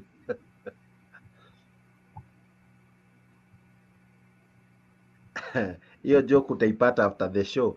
Now, Kenya Rebel, I'm sure you're in to get some jugular, but before you even do that, please answer me this. Where could be the money going? Because mwananchi has complained, bure. I don't think all these Kenyans are stupid. All these Kenyans cannot just be complaining because they have nothing to do. Someone among them all, atakama in the midst of that noise, nikelele too, but in the midst of that noise, there is a message. Why are Kenyans so agitated like that? Yes, Kenya Rebel. Yeah, Jakes. Nitatoa tu sentence fupi alafu niende niko. From what I've been hearing. Unajua shida ni kuwa, Jakes unanisikia? Nakusikia vizuri. Shida ni kuwa nikisikia kila mtu hapa, and that's the biggest problem. We are so tribalistic. Ulisikia Alex aliingia hapa akatuambia ati sijui Simbarati is the only one who can sijui nini baba, and he was blaming Osoro. He forgets Simbarati vile alikuwa alichapa Didmas Baraza, vile Baraza alikuwa anaenda kwa ile ninio that whatever in Langata funeral. No, it was a by-election in Kibra, I think. Yeah, akamchapa huko. Why didn't he speak about that? Simbarati is just as bad as Osoro. Then you have Guru and Julia trying to convince us that Uhuru Kenyatta was better or whatever. Uhuru is the worst president in the history of humanity. I didn't say Uhuru because it's a Kikuyu. Can you stop it? Come on. Way. We are talking about Uhuru and Simbarati, not Uhuru the Kikuyu. You are the tribalist. So wacha kuleta maneno ya ukabila hapa. Uhuru. But then again, Kenya Rebel, my question about Uhuru, let him give us reasons. My question, Kenya Rebel had nothing nothing to do with all the guys you're mentioning. My question was so answering specific. it. So that because that's the topic of the day. We didn't. Yeah, before you digress, yeah. Jakes. Yeah. You say that this show is balanced, but you spend a lot Yeah, of it time is. talking about what this government is doing wrong, which is okay, but you don't mention. Yeah, tell me the right thing without attacking. I'm not attacking anyone. The panelists have their rights as you know, because someone equally will come and oppose you, and I'll still. What right is it doing? Let him tell us the right thing it's doing. What right is it doing? Stop bringing Uhuru the Kikuyu here. You're a tribalist. I do talk about Kikuyu. Tell us the right things that that's what is doing. Come on. Bring the argument. Don't go to the panel. Yeah, go to your argument. Don't attack a person per se. But attack the point. See, that's the thing. Yeah. It's when the shoe is on the other foot, you're okay with it. But when I turn it to the other foot, now you're uncomfortable. Listen, I'm Jakes, comfortable with you. You know, for example, how would you feel? How would you feel? Please answer me this one directly. You are how would you interrupting feel if I would come as a panelist, yeah, not as a moderator? I attack all of you, including yourself. Belittle you. How did I belittle tribalize anyone? You know what you do, just argue facts, just argue your point, just say what the government is doing right. That is how Jakes, you who did I belittle and how did I belittle? Yes, and stop bringing when you say Alex did, Julia did, can you stop your character, you are personifying the show, which is wrong. I'm not. Because talk of the issues. On my topic, on my thumbnail, I haven't mentioned the Guru anywhere, neither Julia, neither Alex, neither Kenya Rebel. Talk of what we are talking about. If they made the point, discuss that point. Argue from what they have said. Jakes, are you going to let me talk or you're going to assist Kenyan revolutionary? The issue is very simple. Guru. The issue is very simple. The thing is very simple. Okay, stop, then I can go ahead and leave. Right, I wanted to make a point and leave. Guru, can you be quiet for a minute? You don't attack my personality. I'm not attacking your personality. Don't call me together. Come on. I don't even know your tribe, Kenyan. And I'm not interested to know your tribe. Okay, Jakes, am I going to talk or not? Go ahead. Let me explain. I said the reason why I started with Alex and Osoro case, because Osoro is on Kenya Kwanza, and I know most of them don't like Osoro because it's Kenya Kwanza. And I mentioned this, that Simba Arati, who he was complaining that was shot by Osoro, Simba Arati did the same thing, not shooting, but he attacked Baraza Didmas. And he's saying that he's going to be the next thing after Raila Odinga.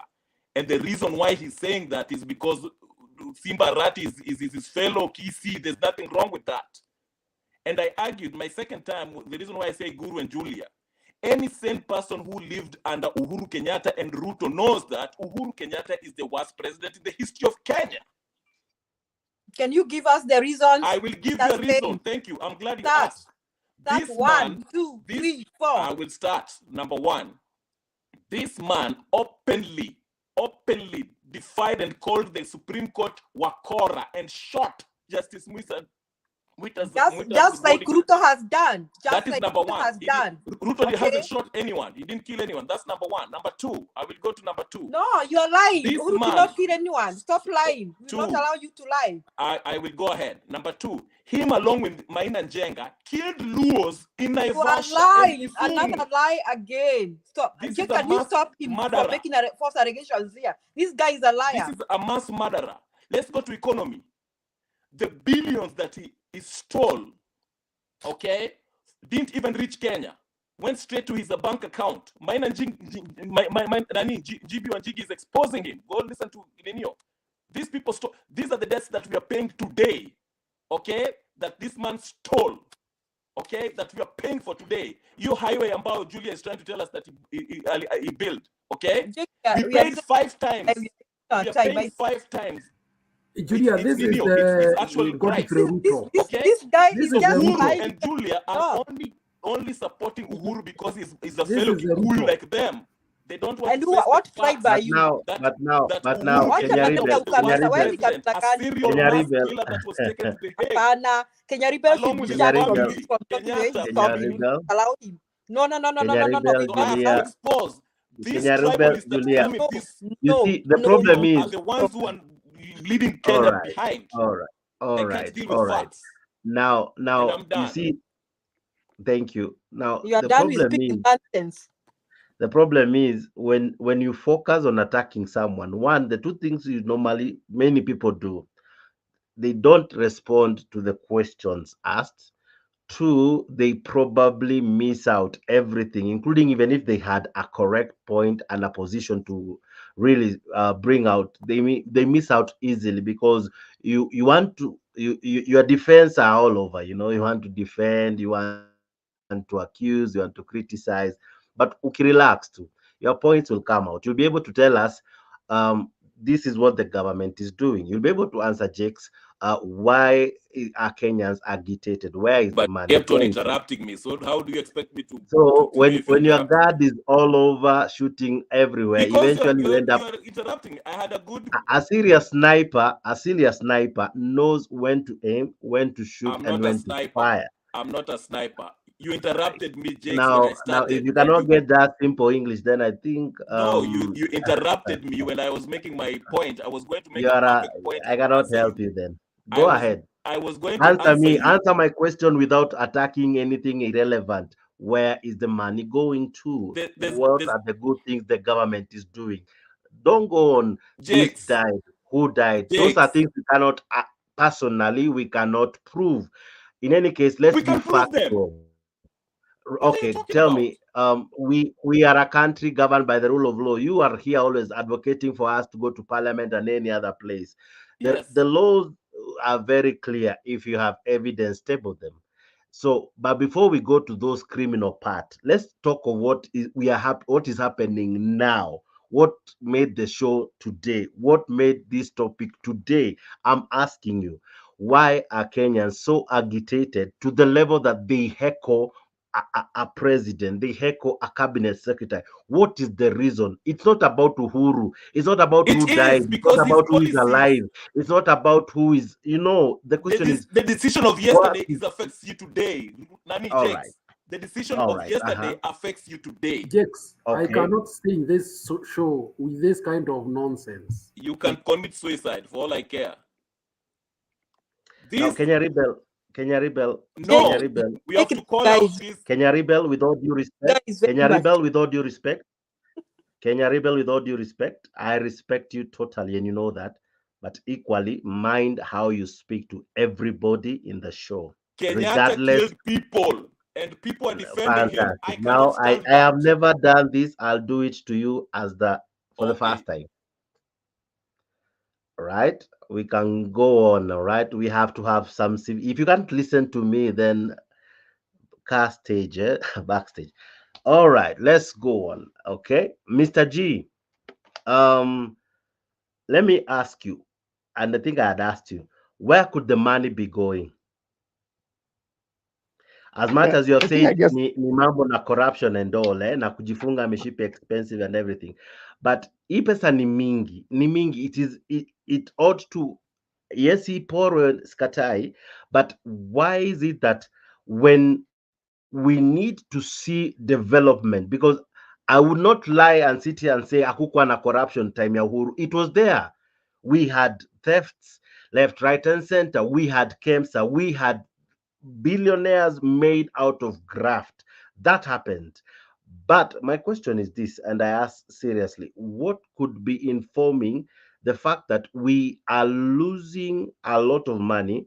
We are still incurring debt. We are not, because one of the things that Ruto said is when you find yourself in the hole, you stop digging. Why is it that it's difficult for him to really manage the country, manage the borrowing, manage the looting? Yet he claimed to be the man who has the steering knows what to steer, how to steer the country. That was just propaganda. He was just propagating those things. Alikuwa anadanganya kwa he knows how to drive the country, he knows how to govern the country, but he doesn't know how to govern the country. He never had even a plan of this country. Okay, to answer you on where man goes, nilikuwa nimeongea kuhusu mambo ya mishipi na nini, but now ukweli ni kuwa look at the security, ile presidential escort, iangalie kwa sahihi ni watu wangapi ambao wameandika na wale watu ambao walikuwa wakati wa uhuru. Another thing, look at the trips that he's making every now and then. Those trips, si trip ambayo inachukua 10,000 ama 5,000 ama 1,000 ama 100,000. Those are millions of money ambazo zinatumika kwa those trips. Na akienda nje, hakuna kitu anakuletea, ni kuja tu kudanganya kuwa anatengeneza kazi, sijui vijana wetu waende India, sijui vijana wetu waende Germany, sijui vijana wetu waende wapi. But those are the things ambazo zinaharibu pesa zetu, zinakula pesa zetu. Those trips ambazo zinachukua hizo security ambayo ameongeza, amewadouble sijui karibu mara 3 the presidential security. When he came in the office, the first thing ambayo alifikiria ni kununua magari za around 700 million. Alikuwa ananunua gari yake, anunua gari ya Gachagua, anunue gari ya nani ya Mudavadi. Akatengeneza ofisi sijui ya bibi ya Mudavadi, watengeneza ofisi ya sijui the first daughter, sijui nini. So there are things about they are useless ambazo zimekuwa zikikula pesa yetu. And there's no way bana, there's no way, every time kama mtu anataka kugrow, as much as kulikuwa na madeni, you have to cut the cost. Kama unataka kusucceed wakati umelemewa na madeni, you cut the cost. Huwezi kuja unaishi more than what you get alafu una expect kwa the country itaendelea kuwa sawa. It can't work. So on the issue of economy, on the issue of governance, jamaa maanguka. That's why we will never succeed and we never come out of this mess. Ni mpaka atoke tupate the new guys ambao they can lead us to where we want to go. He should go back to the people. Watu kama kina Raila, go back to the team ambayo ilikuwa inafanya kazi na Kibaki. Anaweza pata ideas, but at this time the guy ameonekana kuwa he's just a dictator and then he's just a guy ambaye hataki kusikiza anything. Hataki kuambiwa anything. Kila wakati anapopoti kuwa anajua everything, mpaka hata kukula.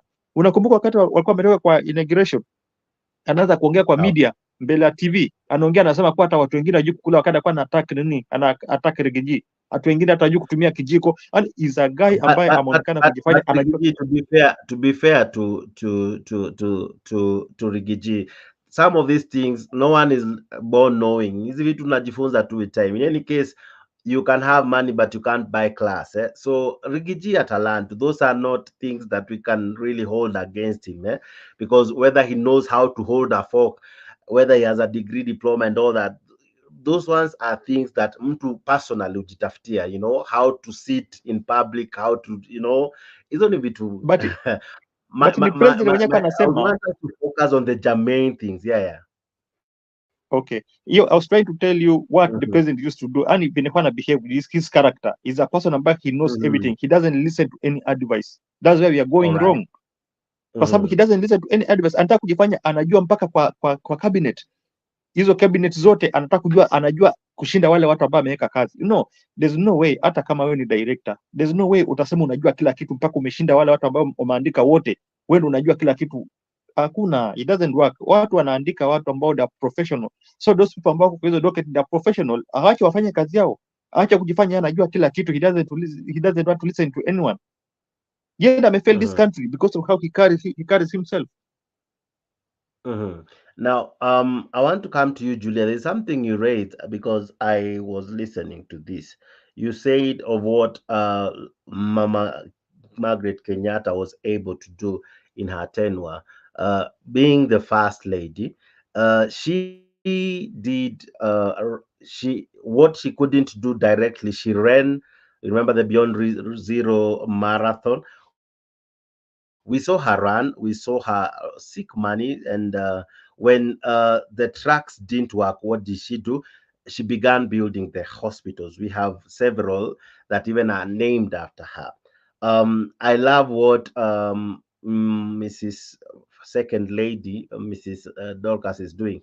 She's focusing on the boy child. I see her doing a lot in the prisons. I even saw her the other day here in Nakuru. I saw what she did. I'm seeing her coming out strong and really defend the boy child. And I admire that because it's an initiative. and we cannot all do the same thing. We cannot all build hospitals, but we must stand for something. She maybe began by, now I'm talking about Rachel Ruto, maybe she began by adapting Kakamega Forest, which was a good initiative. I hope and I wish she maybe embraced the environment or something. But why is it that we are yet to see a project fully funded by the office of the First Lady? Because these offices are funded before we even forget about so many other things. These offices, money is channeled to these offices. We have a budget for these offices. um how would you explain, I don't know if you can, but how would you describe the office of the First Lady now vis-a-vis of what we have had before? Of course, Margaret Kenyatta brought a twist to it because we didn't have it during Moi's time.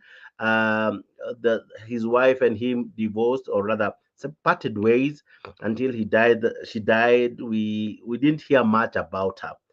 But for Uhuru and Kibaki, the wives brought in. We remember Margaret, sorry, the wife of Kibaki. The choir is still there. We can mention a few things about her. What could be the challenge with the current First Lady? What could she be having as a challenge? Why are we yet to see her hit the ground running? Yet time is running. By the end of the day, baada ya miaka miwili mitatu tunaanza campaign tena, hakutakuwa na excuse anymore. Itakuwa ni all systems go, either to give them a second chance or we get a new regime. Why is it that office of the First Lady bado haija hit the ground running? I don't, Jake, honestly, my heart goes out to that lady. And I wouldn't want to be in her shoes because I think she has no say. She's in a box where she's just surviving and praying the next day comes when she's still there and alive. Because if you see the character of Ruto, how G has described him, he's a man. First, I think he doesn't know the meaning of delegation. Another thing, I think he's a president, he's a deputy president, he's a cabinet secretary for everything. He's the one in treasury. He's even the one. So the first, if those people who work with the president have no say, I think the First Lady will be the last person, because unajua wanawake usually tunavumilia, tunafunikanga dhambi za bwana zetu na hatutaki dhambi zionekane. So she will not come out if she knows that this one will cross the husband's path. She will not come out to do anything. And when you talk about budgeting, and there is a budget, there must be a budget for the First Lady's office.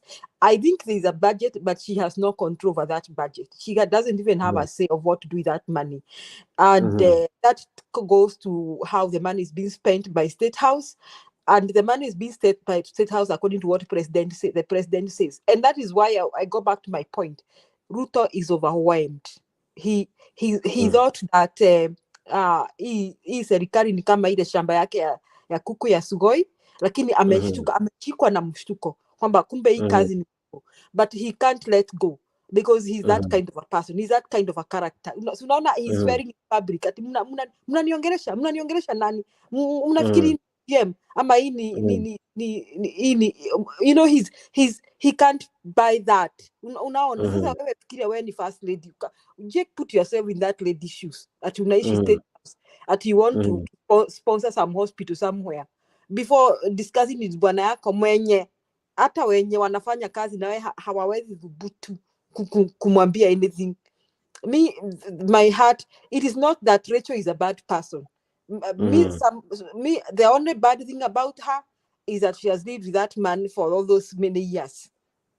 All right. Tolerated all that. But I don't say it is bad with her. It's just like any other African women that we wait and hope, keep hoping someone will change, and they never change. So huyo mama si kupenda kwake, hawezi fanya anything, Jake. Hawezi, I mean, wacha tu, let us now ni mtetee. Hata kama ni bibi ya Ruto, wacha mimi kama mama, I try and look at her with sympathy, that I don't think she can move any project. That's my, yeah. Guru, same question. Why are we yet to feel an impact from the office of the First Lady? Because other offices before her, kuna time hata watu wakakuwa sema Lucy Kibaki is the president. I don't know if you remember, she was she was almost leading the country, yeah, and they were saying the president is so quiet, Kibaki, then Lucy ako all over. I remember at one time they had to defend themselves, who is the first lady. um Come to Kenyatta, same. We saw the first lady. We could even see her feature in the news. We could feel her. We could see her participate in games that I remember one time I participated in one, and the initiative was good. She was able to mobilize Kenyans. To with an idea, an objective. Twende tukimbie kwa sababu ya maternal health, preventing mother to child death and all that. Why? Mbona tutafili office? Yes, Mr. G, before I come to Guru. Yes. Yes, before Mburu comes in, I want you to address this guy. This guy anaitwa G Ramsey, sija anaitwa nani kwa comment section. This guy is talking things shit. Just address this issue. Huyu jamaa aache tukosee heshima. No. Comment section, as I always said, issue iko na kila mtu, and I let me talk to everyone now. We get everyone, but right? They should have respect. And just one moment, just they should have respect. Hata kama ni everyone. Just a moment. And at times we say things that not everyone, including me, don't agree with, but we allow it. Why? Because we must be understanding. The only thing that we shouldn't do, and maybe that's what I would say, let's not be tusi. Let's just address the issue. It's good to disagree, and that's what we call a debate. We cannot all be proposers or opposers. We must have both sides, right? Now, my desire would be, and my reasons, and I think I've always said, I personally don't support any side. I'm here to listen to you because you guys listen to us. Right now, we have over 70 people looking at the show, watching the show live. Yeah, I know you can see that. We have many participating in the comment section. We have so many feedbacks all over. So all these people, they want to hear the diversity. They want to hear Julia's argument. They want to hear Guru's argument. They want to hear Mr. G's argument. And as much as you can be in Azimio, but funny enough, you guys don't reason the same. Equally, kwa comment section, wataingia in always, just one moment, wataingia in always, kuna msea kwa comment section, hakupendi, and as the moderator, I cannot make that person love you. Atasema anything, anaweza ingia hapa because anapenda Guru and how Guru anaongea. Each time Guru just like when you get a good pastor kwa church, utakuta msee ana shout amen more than everyone. That doesn't mean that any other pastor is not a good pastor. It depends. But anyway, my point is this. Achana na comment section. These guys are just but amazing. They are the other team. They are the comment section. We have those who are viewing without even commenting, and everyone is making this show a success. Both you, as you are talking, yeye akiwa kwa comment section, Guru akiwa hapa, and tuvumiliane na tutakosana sana. Wacha nikwambie, tunakosana kwa hiyo vibaya sana, because why? Kukosana si shida. Issue ni wacha tuwe tu na kiasi, tuwe na kipimo, tusikue na matusi. All right, I think we are good. Yeah, that is what I'm saying. That is what I'm saying, Jex. Akinichezea sawa, but hizo vitu ambazo anaongea kwa comment aachane na hizo vitu. Let's go. Wacha tuongee UDA na hiyo vitu zingine. All right. I feel you. All right. Yes, Mr. Guru, why is that office yet to make an impact? And that's why I'm equally telling you, utavumilia issue saa zingine wataingia watakusinya, but you can imagine how I feel as the moderator. Mmekosana and you guys are supposed to be brothers. How do you think But anyway, let's go on. Let me first make a disclaimer. Yeah. I have no problem with divergent views. In fact, I think I've met Mse Pen Nyagaka for many shows, and I don't remember any time. And we don't agree. We don't always take same line of thought. But I not found him to go personal, to divert topics in a manner to just have. Here you ask somebody a very simple question, because that's what we are doing here, is an audit. What has the government done? We are saying what it has not done. Come and tell us what it has done. Convince us. That is precisely the kind of debate I would want to get involved in. But not about who is married, who is not married, who was divorced, and that kind of thing. Like I see some people commenting here about some particular persons. Anyway, we normally have such people cannot be in it. But for me, I often choose to walk away. Yes, because they are a vexation to the spirit. So I often choose to walk away. Yeah. That's my way of dealing with such people. Guru, nimeona hiyo comment. I often walk away. Unajua hata sijazisoma, mnanifanya nirudi comment section na mimi na focus na nyinyi kwanza. Wadau. Yeah, some Wadau, comments si mzuri. Some comments si mzuri. Okay, juicy, yeah. What is the comment? Who even Can you commented? imagine? I am not, because I'm focusing on the show. Let's focus. Can you imagine I'm living in the United States and I'm Julia, you have to respond to that. No, Julia, let me say sorry. Let me say sorry for one thing. No. You don't have to apologize, Jake. I'm saying, I'm very okay. Let me tell you something. You don't have to apologize. Because can you imagine I'm living in the United States, Naniko, South Carolina. Now they don't know where I live. They don't know I live with who. They have never seen my family. Na mtu ako na audacity ya comment. What do you say of that, Jake? You just ignore it and you count it as high level of ignorance. Thank you. Yes. Very good. Thank you, Julia. Actually, I celebrate that. We should adapt that. Anything negative, let's avoid it. Let's stick to the show, right? Let's stick to because I'm telling you, Guru, kuna mtu atasema hapa kitu sikieka utafunga show. Mi wanaambia vitu zingine hapa, I'm like, there are people who love you. There are people even who hate you, almost even twice than those who love you. But if you focus on them, you'll forget even what was your topic ukianza show. So let's focus on, niangalie mimi, hata kuingia comment section, niangalie mimi tu ndio nitaingia comment section, to thank them for participating, because they are equally doing another good one. But let's go on, Mr. Guru. Before I even forget what I'd asked you about the first lady, the office of the first lady. Let's go back to the topic. Yeah.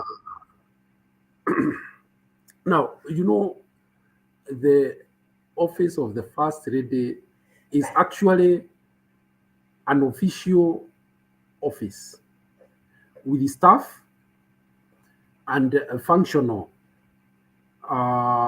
with the salary and other benefits. So for this office not to have come out strongly to hold one theme, because I think mostly it has to do with the personality of the first lady. The theme that the wife to the former president Uhuru Kenyatta did was to take the theme of maternal healthcare. This one is not come out clearly what she is pushing. The first time I heard she was going to adopt a certain part of the forest somewhere in Western Kenya. From there, we never heard of anything else. We thought she was going, environmental, activist or whatever we may call her. And then we also heard of this joy war. It's really about type of banking and the rest. Then it also went under. So the current first lady has not come out clearly to project a certain line, of service to the society. And that is worrying because her office is budgeted for. There is money that is allocated to that office every year. So that one, it's not known how it is, such funds are being spent. Let me just put it plainly that way.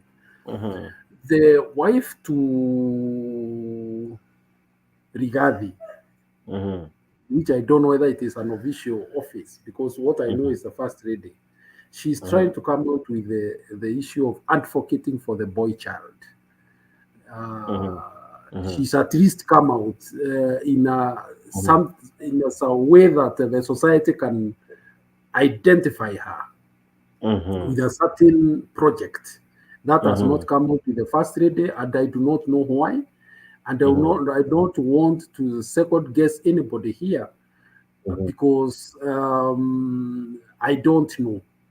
I don't sincerely know why she's not come out strongly with a theme that would define her office. Yet her office is fully furnished with the staff and funded by the taxpayers. Yes. Mr. G, we still have the office of the Prime Cabinet Secretary. His wife has an office. It was even launched. We even had a party for the same. What happened? What happened? I don't know what happened because sijaijua kazi yake ni nini. I don't know which work alikuwa ametengewa. That's why I told you that this is the place where pesa zetu zinapotelea. Those things ambazo hazimake sense. Those offices ambazo hata hazitusaidii. That's where our money inapotea. Wana tax every place, every corner in our life. Wana cause frustration to people ambao hawana pesa, lakini hizo pesa zote zinaenda kwa vitu ambazo hatusaidii. So that office ilikuwa launched. Millions of money was spent on that office. But mimi sijaijua inafanya kazi gani. Sijaiona inafanya kazi gani. So watu, what I can tell you Jex, ni kuwa the UDA government wana overspend. They overspend. Without guru wako bado tu kwa comment section, but ni sawa. No, but comment section hatuna shida. Sorry, honestly, Jake, I can't avoid laughing. Yes. That Julia isn't even married. Yeah. But I'm sure you have a thick skin, right? And please, I apologize, please. I do apologize. You know, one day I went to another live. I think it was a politician, and I personally feared being a politician. Mwenye, if I ever be that level, me comment section takuwa nazima for one reason, man. And that guy was doing a good thing. Personally, from where I see, the guy was doing a good thing. But what a comment section? They're good. I understand. You know, I really don't allow that to annoy me, Jake, because if you ukiingilia maisha personal ya mtu, first, see, all of us here, we've never met face to face. So correct. I really don't know bibi ya Jake anakaa aje, ama akona bibi ama hana, ama alifukuza bibi jana. I don't know bibi ya Guru anakaa aje, ama Guru akona watoto ama hana. So if I make a blanket conclusion about you here, Jake, it will be wrong because it will be out of ignorance, and that just shows me my level of thinking. Because these people here commenting, they don't know I live where, with who, or who doing what. No. They don't know the kind of environment I live or what I'm doing. I mean, they may know very little. They may know I'm in the US, and they may have an idea I'm a high school teacher because wanasikia nikisema maneno ya wanafunzi. Lakini they may not even know what kind of a family I have. So ukisikia mtu akicomment hivyo, what do you think? You just ignore them. So if you become a politician, Jake, you'll just ignore them. You won't fight with each and every person who says something. Look at Kebaki, how he used to behave when Lucy used to do all that drama. If Kebaki was going to react, he resign it too. So I think if you decide to come on such a show and people say all these, people may say, hata kuna mtu atakuja hapa kwambia nataka ukue bibi yangu. What will you do? You start throwing stones and picking a fight with them? No. Yeah. You just ignore them. That is my attitude. So, Guru, don't worry about that person. I think Ruto just wants to provoke, because now he's gone further to say that people to open up their windows so that the surrounding is seen. No, it's okay. It's okay. Let's go on. Let's go on. You know, and also I told you, let's if we choose to focus there, we will lose. Why? We have another group. You know, as I told you, we have many watching, many, because the comments here have not outweighed those watching. Unanielewa? So I have to balance both those commenting and those watching, because there's a reason people are sitting to watch.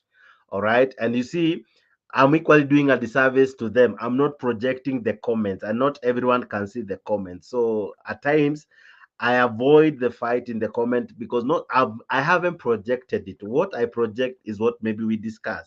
So don't fight them.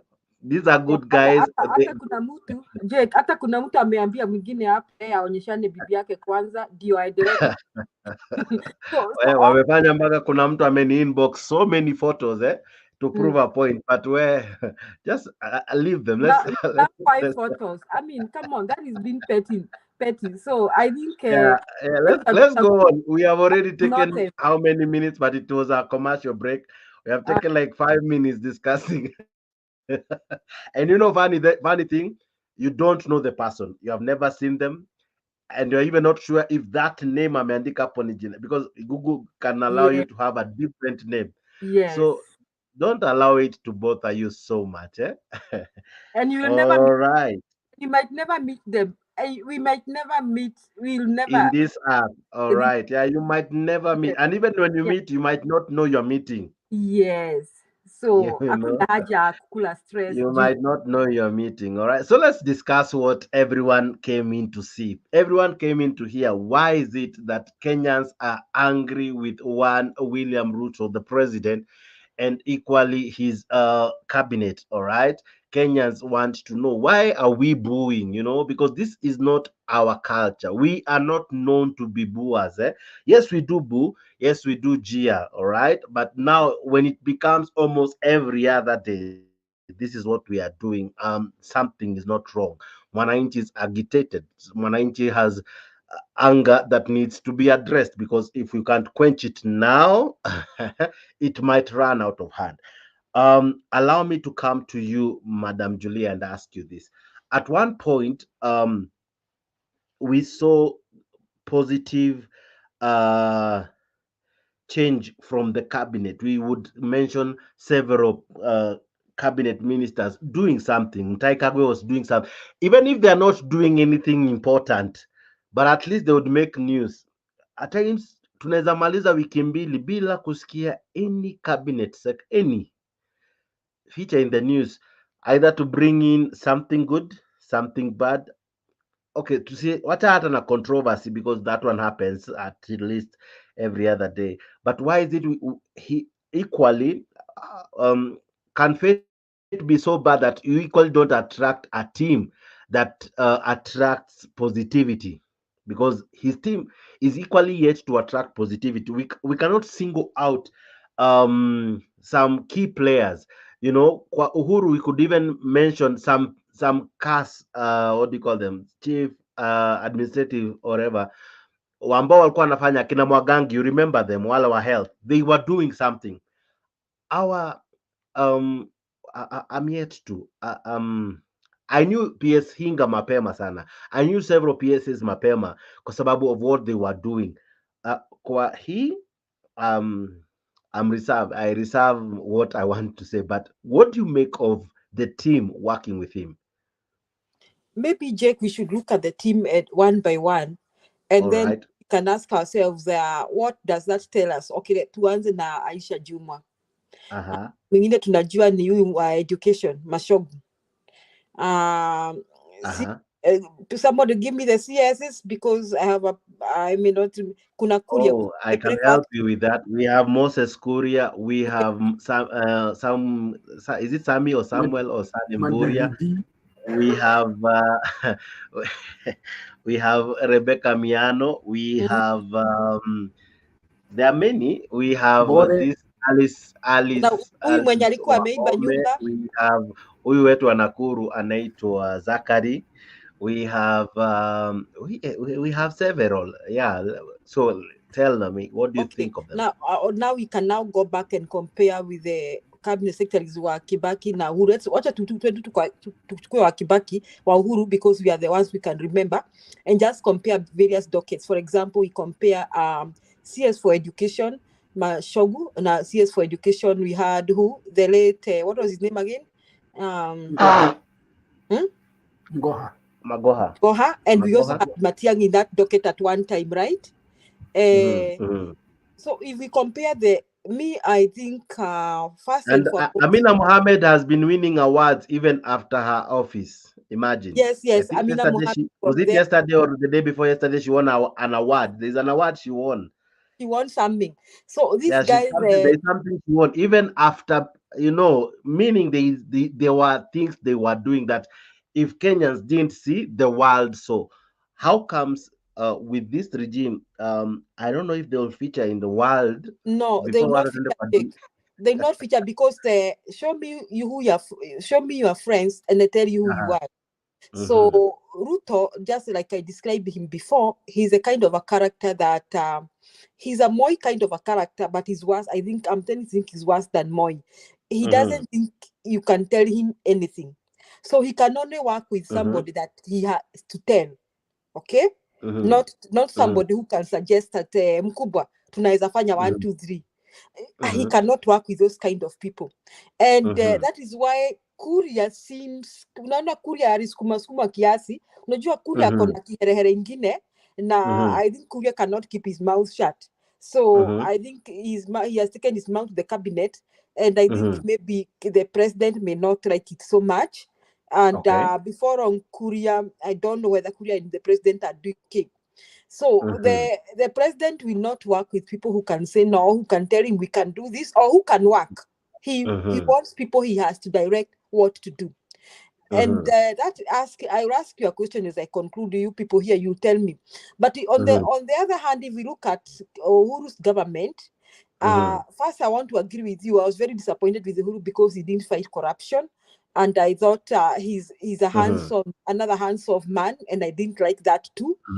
But one thing I liked with Uhuru's government is the kind of people he worked with. One of them that live to talk about is Fred Matiang, Dr. Fred Matiang.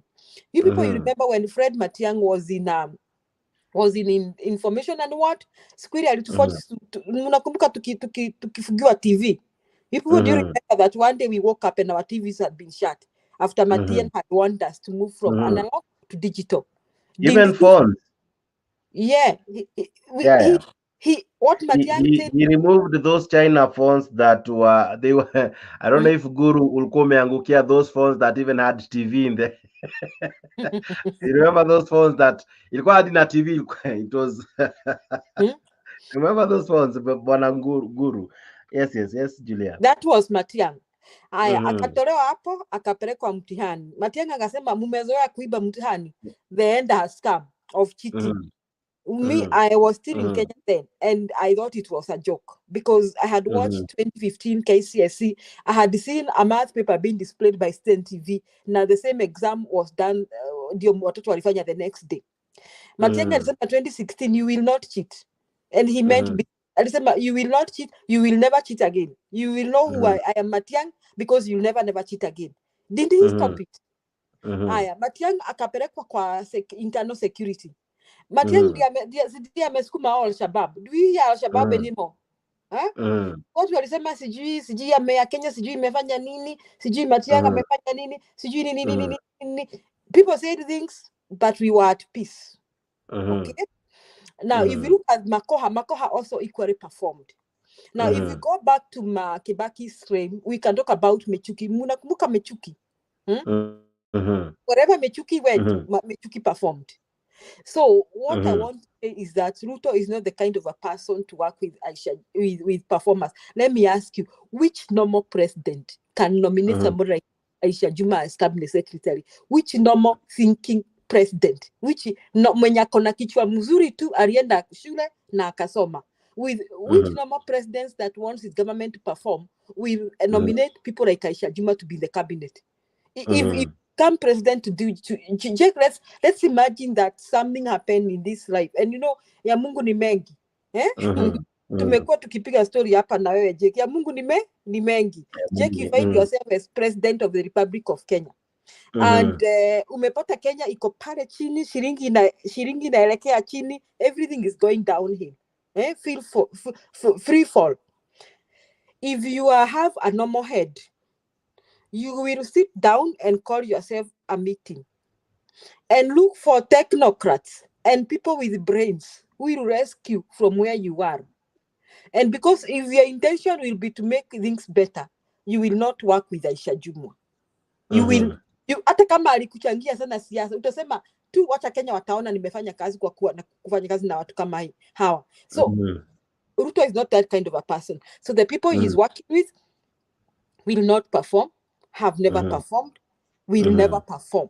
You'll never hear them anywhere. Mitihani itaendelea kuibiwa in the eyes of this Mashogu man. Everything will be going downhill. First, for one reason, some of them have a problem with their mental capacities, their schooling and all that. And then Ruto cannot allow them to work. So they have two reasons affecting them. They were not programmed for that kind of a job. Secondly, Ruto will not allow them to be independent. So they not hear anything about any cabinet secretary in even somebody like Mudavadi maybe angepewa serikali, but Mudavadi is not remembered for good things. Sijui ni nani angepewa serikali mzuri angefanya kazi. Mimi nimetafuta kwa hiyo serikali nimekosa. So Jake, don't be surprised. Don't even expect anything. Just don't even hear anybody has done anything. The worst you will hear is Kuria insulting us. Asante. I hope nimekujibu.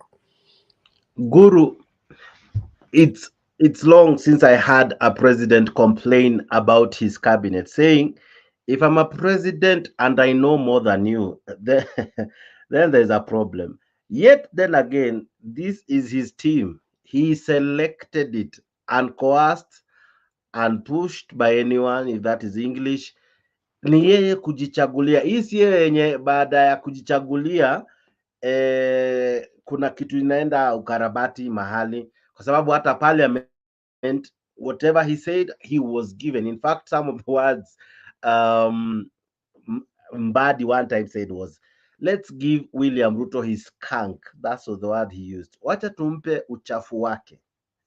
Of course, he used these gibberish words that, of course, garbage in, garbage out. What do you make that the president can lament that in my team, I don't have, when I know something more than you, then there's a problem. At what point does it become that as yes, kazi yake inakuwa tricky mpaka prezo anateta mbele ya watu, you know, during I remember during performance signing contract, hata kuna CS walifungiwa mlango ja kuche that day, just like today, what Jakes has done, what he has never done, that day the president alifium yake yote. What do you make of it?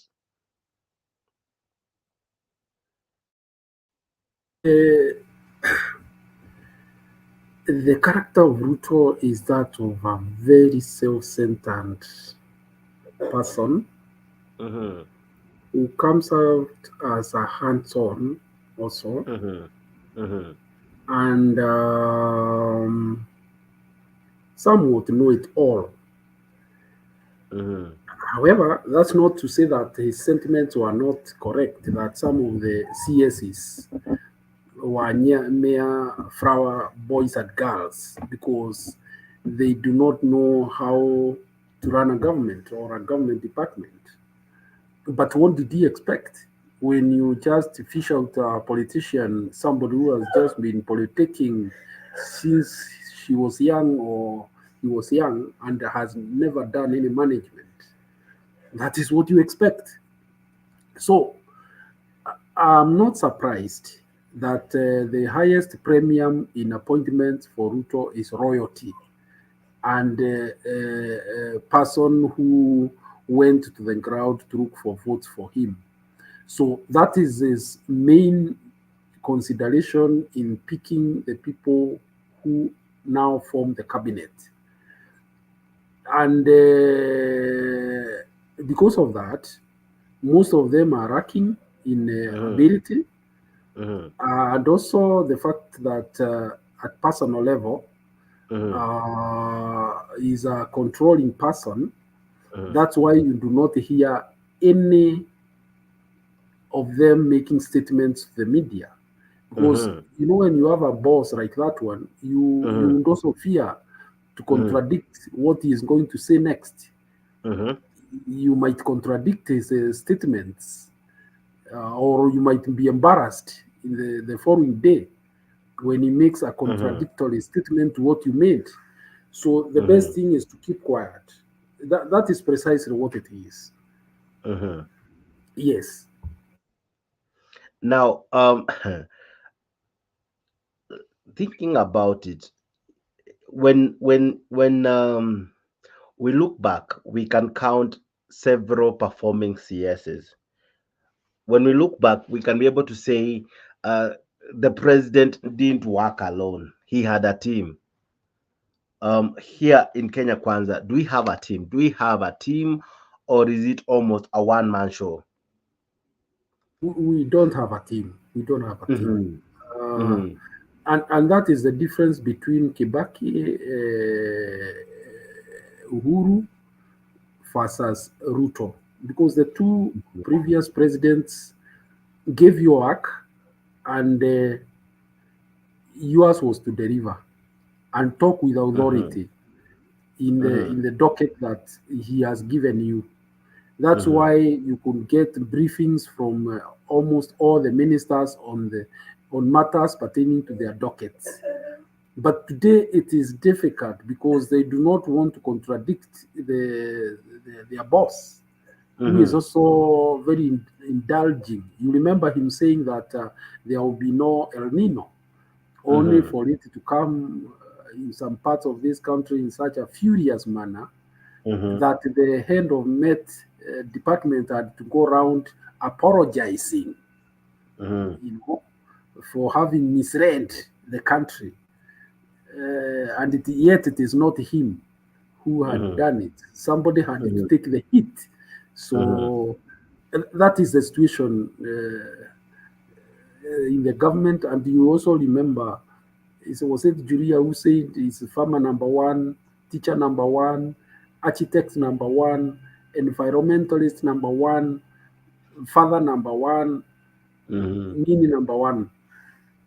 So there is a more philosophy of political governance.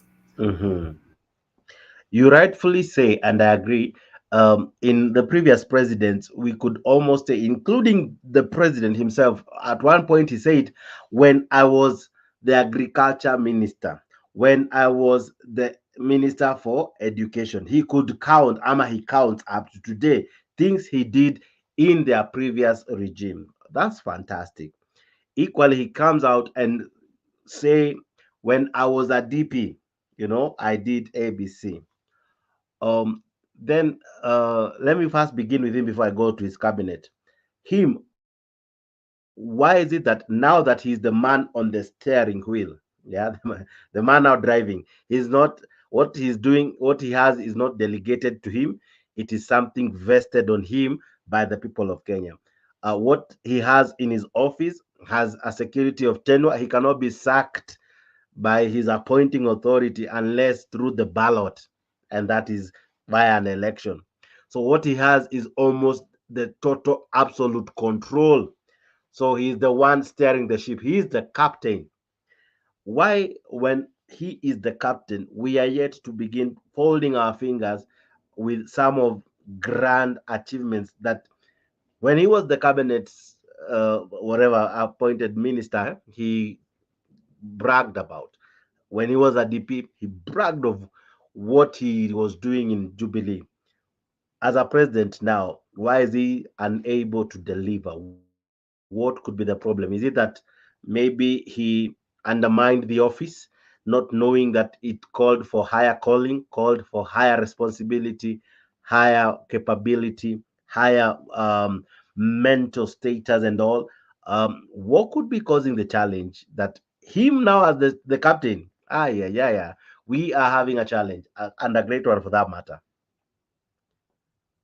There are various methods of administration. There is command administration, where you just use the protocol like happens in the armed forces or the police. You are not expected to give your views. You are expected to go and do what you have been ordered to do. And the orders come from above, cascading downwards. Yeah.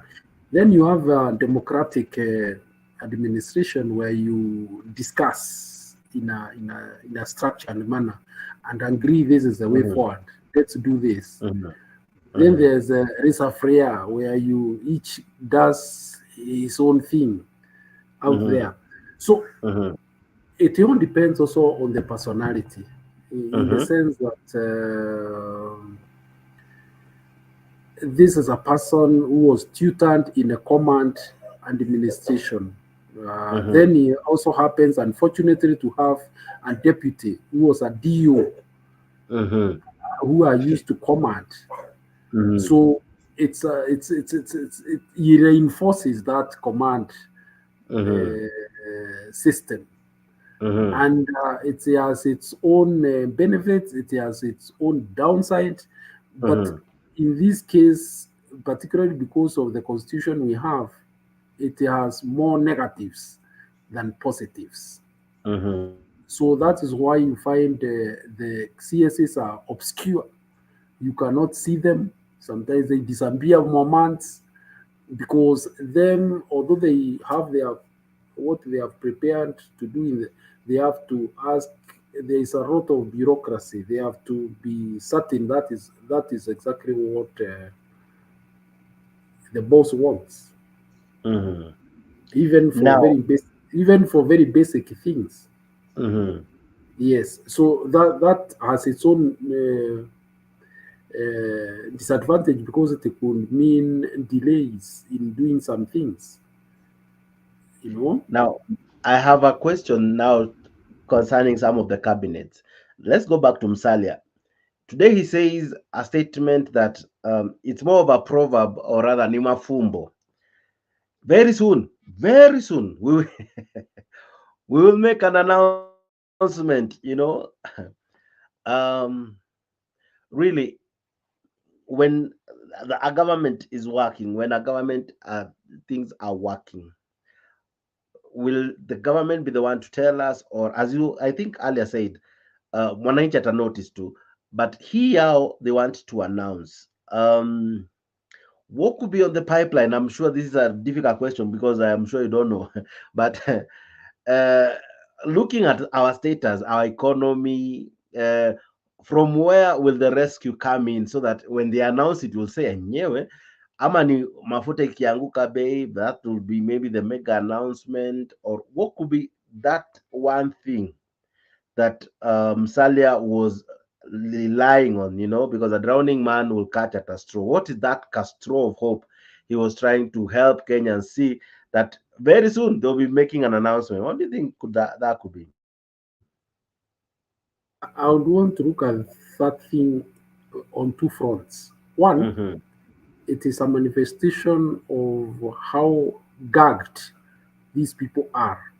That he could be knowing something of public nature, but he's in such a situation that if he says it and he's not supposed to be the one to say it, their boss must be seen to be the driver.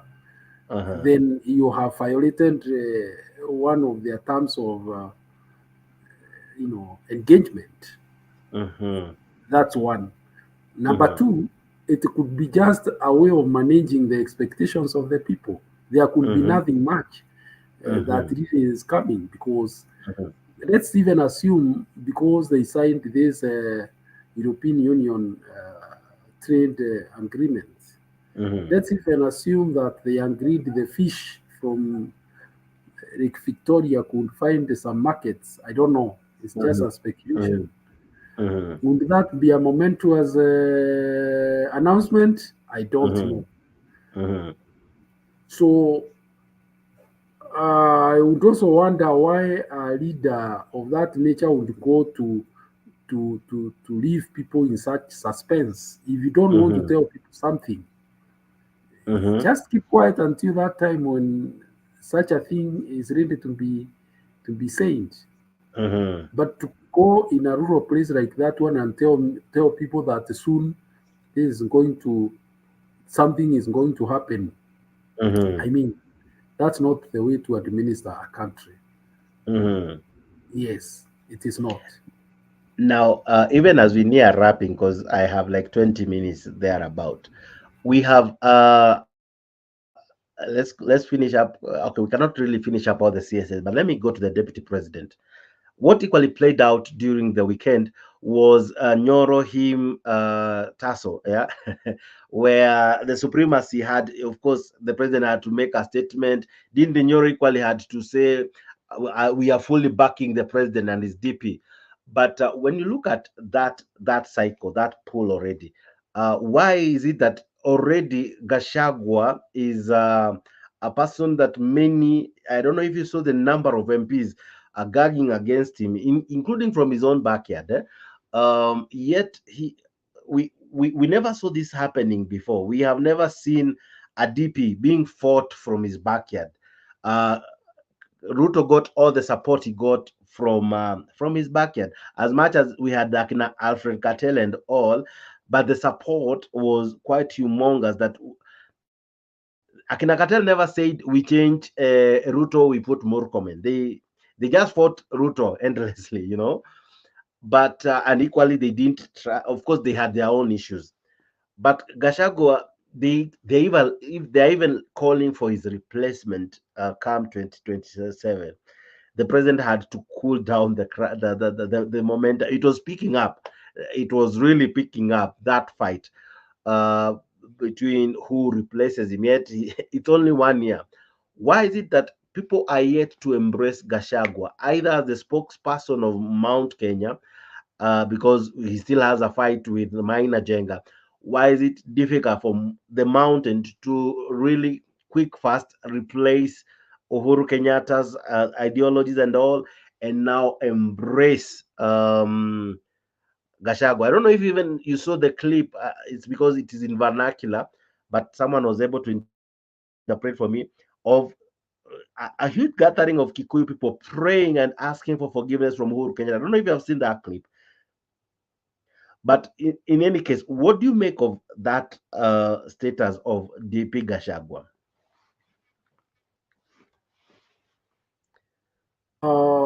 That is yet another of the Moi political tricks and the strategies straight out of his script book. That's how Moi managed politics. You light fire under somebody's feet.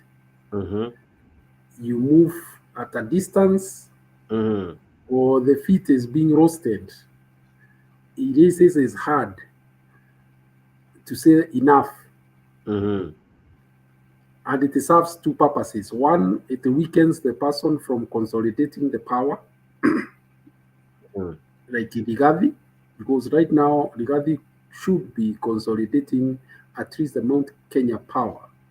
But knowing his boss, knowing where he's come from, and knowing the tutorage that he got, he must be kept on the edge so that he does not grow too strong as to become a headache and start demanding too much as we head for the next elections.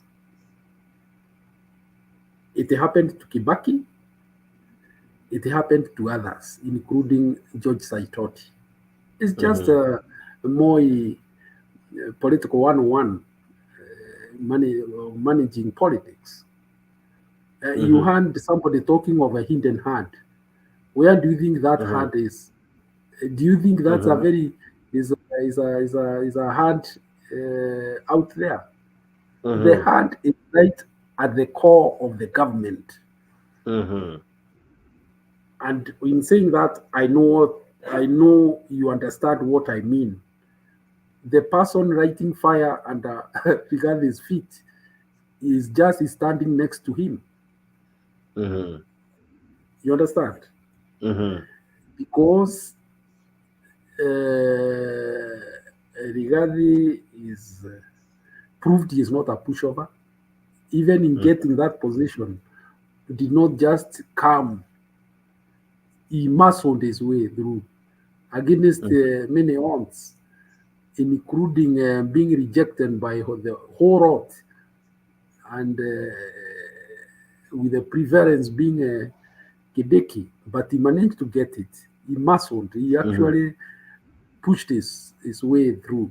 So his boss knows he can, if he given his room, perhaps he can consolidate himself and become a headache. Okay. So he has to be managed. It's just a management style. Yes. Now, my final question to you would be on education. I think this one was well raised by Julia, and we saw some CSS performing. Now, here is now another situation. It's not just about them performing, it's about our children missing out on school. The figures will shock you. I want to play a footage as I wrap up. I pray you bear with me. It's a footage on the state of our education, because this one here explains the number, the figures, where these children, which counties, and where exactly are the numbers in high, because we have a huge chunk of our kids who are yet to join Form 1. And that's a whole generation. That's a whole generation. 130 thereabout kids away from school. It's not a small figure. 130 is, some would say, a whole constituency somewhere. All right. So when you see such figures being fronted around of the number of kids who are yet to join Form 1, all right, what comes to your heart? Let me play that clip, and then you will help me discuss that, and then we wrap up. All right. Let's shift to matters education. And since schools reopen on January 15th, thousands of students admitted to Form 1 have not yet reported, with fears that they risk dropping out. Now, 3 weeks into the first term of the year, the government is yet to meet its 100% transition target, with the Ministry of Education now planning to launch a campaign to locate more than 131,000 students who have been admitted to Form 1 and are yet to turn up. Beldin Waliaula with more. Mercy Mloko, a 14-year-old girl from Zalae, Mwingi West, Kitui County, is pleading for help from well-wishers after scoring 343 marks in her KCPE, but has not yet joined Form 1. Mercy received a calling letter to join Thitani Girls Secondary School, but due to lack of school fees, she's still at home. Nilikuwa na maki 343. Nimeitwa shule ya upili ya Thitani. Sijaenda shule kwa sababu ya ukosefu wa pesa. Ningetamani sana kwenda shule nitimize ndoto yangu ya kuwa wakili. Nilijaribu kupeleka mtoto shule. Mwalimu akaniambia kitu ya kwanza niende nipange mtoto, kuripoti kitu ya kwanza ni 22,000 ndio inatakikana shule. Mercy is among some 126,000 students who have been allocated Form 1 slots in various secondary schools but have yet to take them up. By Friday last week, only 1,268,185 students had reported to class, 2 weeks after the official reporting date of January 15th. Data seen by KTN News shows that some 1,394,444 students were selected to join Form 1, out of which only 1.2 have been admitted to secondary schools and 5,723 others have reportedly joined vocational institutions. However, a fortnight into the first term, the Ministry of Education and Interior are on a mission to trace the missing students. To date, only 91% of students have reported, with the government hoping to achieve the 100% transition to secondary schools by the end of this week. Bungoma County is leading with students who are at home. 11,538 students are yet to take up their Form 1 slots in Bungoma, followed by Kajiado with 10,908 students. Some 10,184 students and 6,548 students from Narok and Kilifi counties are also yet to join high school. Other counties where thousands of KCP candidates are still at home include Uasin Gishu, Trans Nzoia, Meru, and Kisumu. Of the total missing students, 55,442 are boys and 64,925 are girls. Kericho has the highest number of students who went to pursue vocational courses, followed by Kitui, Migori, and Kilifi. Turkana, Samburu, Mombasa, Kakamega, and Laikipia counties are leading in transitioning students from primary school to secondary schools. Surprisingly, most of the counties in northeastern have recorded high transition rates. In Wajir, more than 98% of 2023 KCP candidates have joined Form 1, same as Mandera, while Marsabit has recorded a transition rate of 97%. In Coast Region, 35% of Form 1 students are yet to join Form 1. It is suspected that majority failed due to lack of school fees. During his recent visit to the region, Principal Secretary Bello Kipsang attributed the low transition rate to poverty and high cases of early pregnancy resulting from discourse in funerals and tourism activities along the beaches. He also cautioned the leaders who have been issuing bursaries in a discriminatory way. It's happening across the country in terms of making sure that 100% transition is achieved. That is very important. And that other than the 100% transition, that there is retention of these children in schools, so that we don't only take them to school and we fail to make sure that they are retained. Building Waliaula, KTN News. What do you make of such figures? Because to me, this is more disturbing than any news that I listen to. Because if you take away the ability to educate a population, then you are killing the intellect part. You are killing a whole generation that ought to replace us. Quality doctors, quality lawyers, the next president, why make it so hard? What do you make of such figures?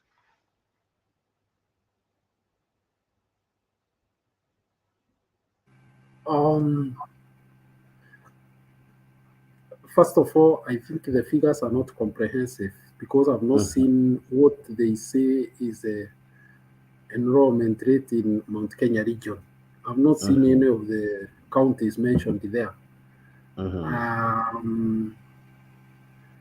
I don't know why, but it would have been interesting also to get to know, because they have said the transition rates in northeastern are very high, which is good. But I can also say that it has to do with the bursary, because the people of northeastern have no problem with education funds. Really, they have too much. They were given this CDF was distributed equally, regardless of how many children you are going to take care of. So you find a whole constituency with 5,000 students is given the same with Juja, which has to care of over 100,000. So I'll not be surprised. That's why I'm saying it would have been interesting to see how the Mount Kenya counties are coping in terms of transition. That said, I will say that it's a serious matter, that quite huge numbers now are going without fees. And it is a retrogression because this is a story that had almost faded from the Kenyan public, in the sense that the government had taken care of education almost adequately. We could not hear such huge numbers during Magoha's time. I think either the government was better coordinated in terms of giving bursaries and following up on those children who failed to attend school. But every government has its own way of doing things. This one seems to have their own way, which now has resulted in what we are having. Because for the first time, I can tell you this for a fact, that even going to college, this chai, which villages do make for children going to the university to collect funds, they have come back. Something that was almost forgotten in the villages is now come back. You are seeing children crying through the mainstream and social media for assistance, and then it is made look like it's favor that is being done to them by the readers, that I will educate this child up to Form 4. I will educate. The whole problem has to do with how the funding is structured. Because right now, you are aware that every child is given a number when you register school. What is this obsession of having an MP carrying bursaries for his constituency? Why not have a department within the Ministry of Education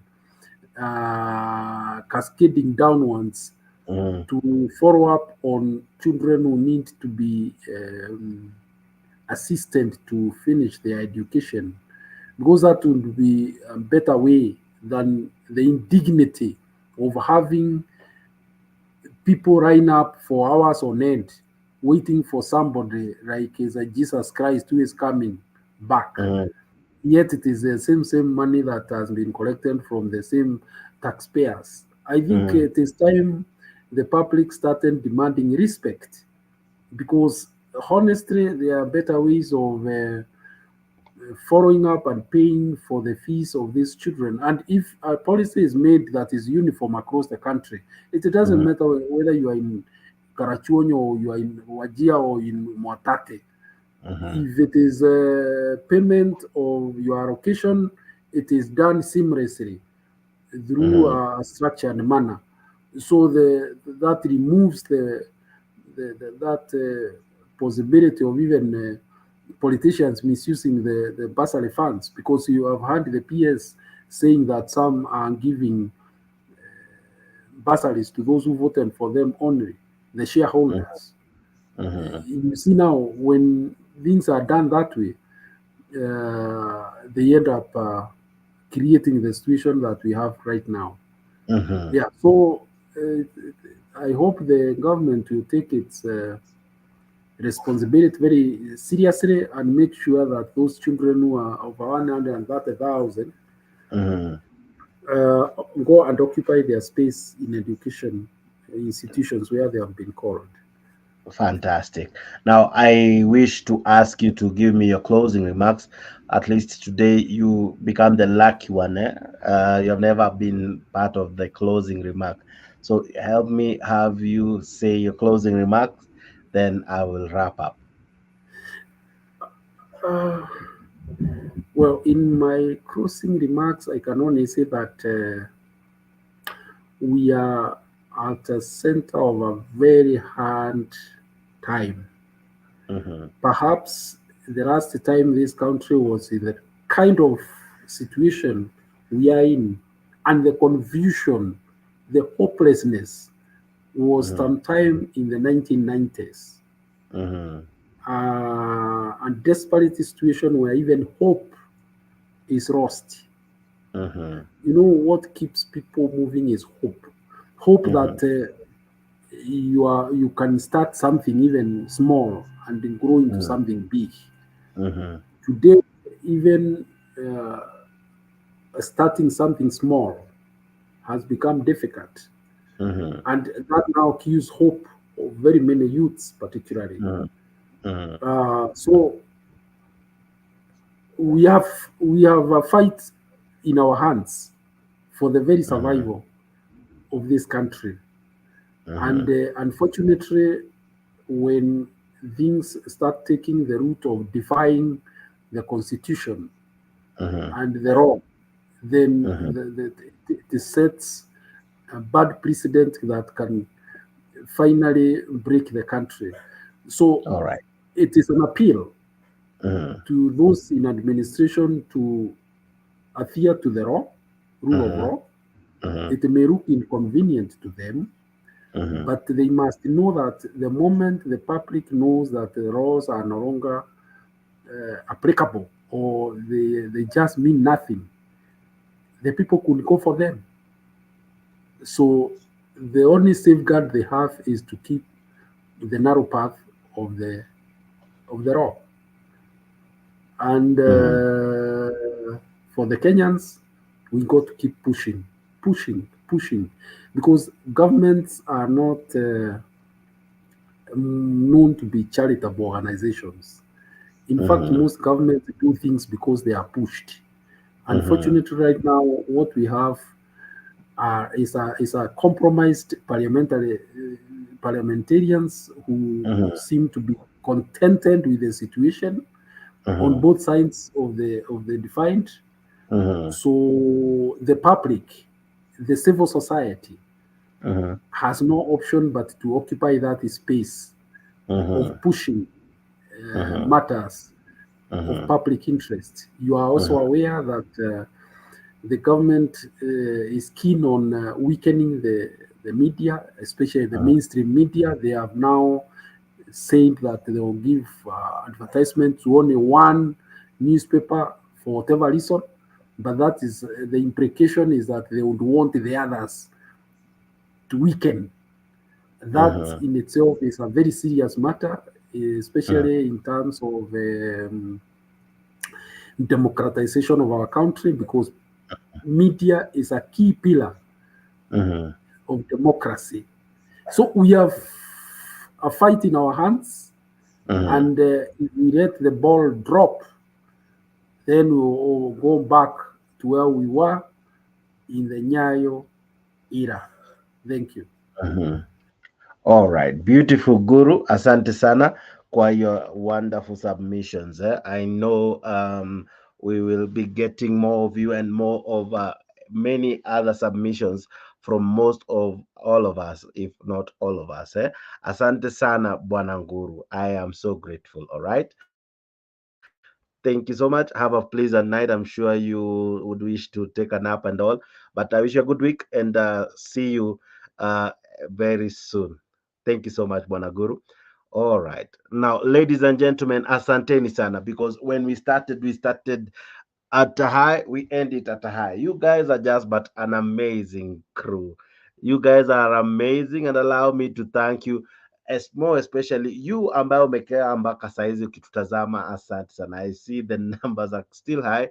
I know the feeling, show inaisha. But we have another one in the morning. Please wait for that. We will be reviewing the news papers and equally be reviewing what has been happening in as far as news in Kenya is concerned. Thank you so very much. You guys are a wonderful people. Yeah. Don't worry, it happens. Tunakosananga, tunapendana, but by the end of the day, ni kwa sababu we love our country, right?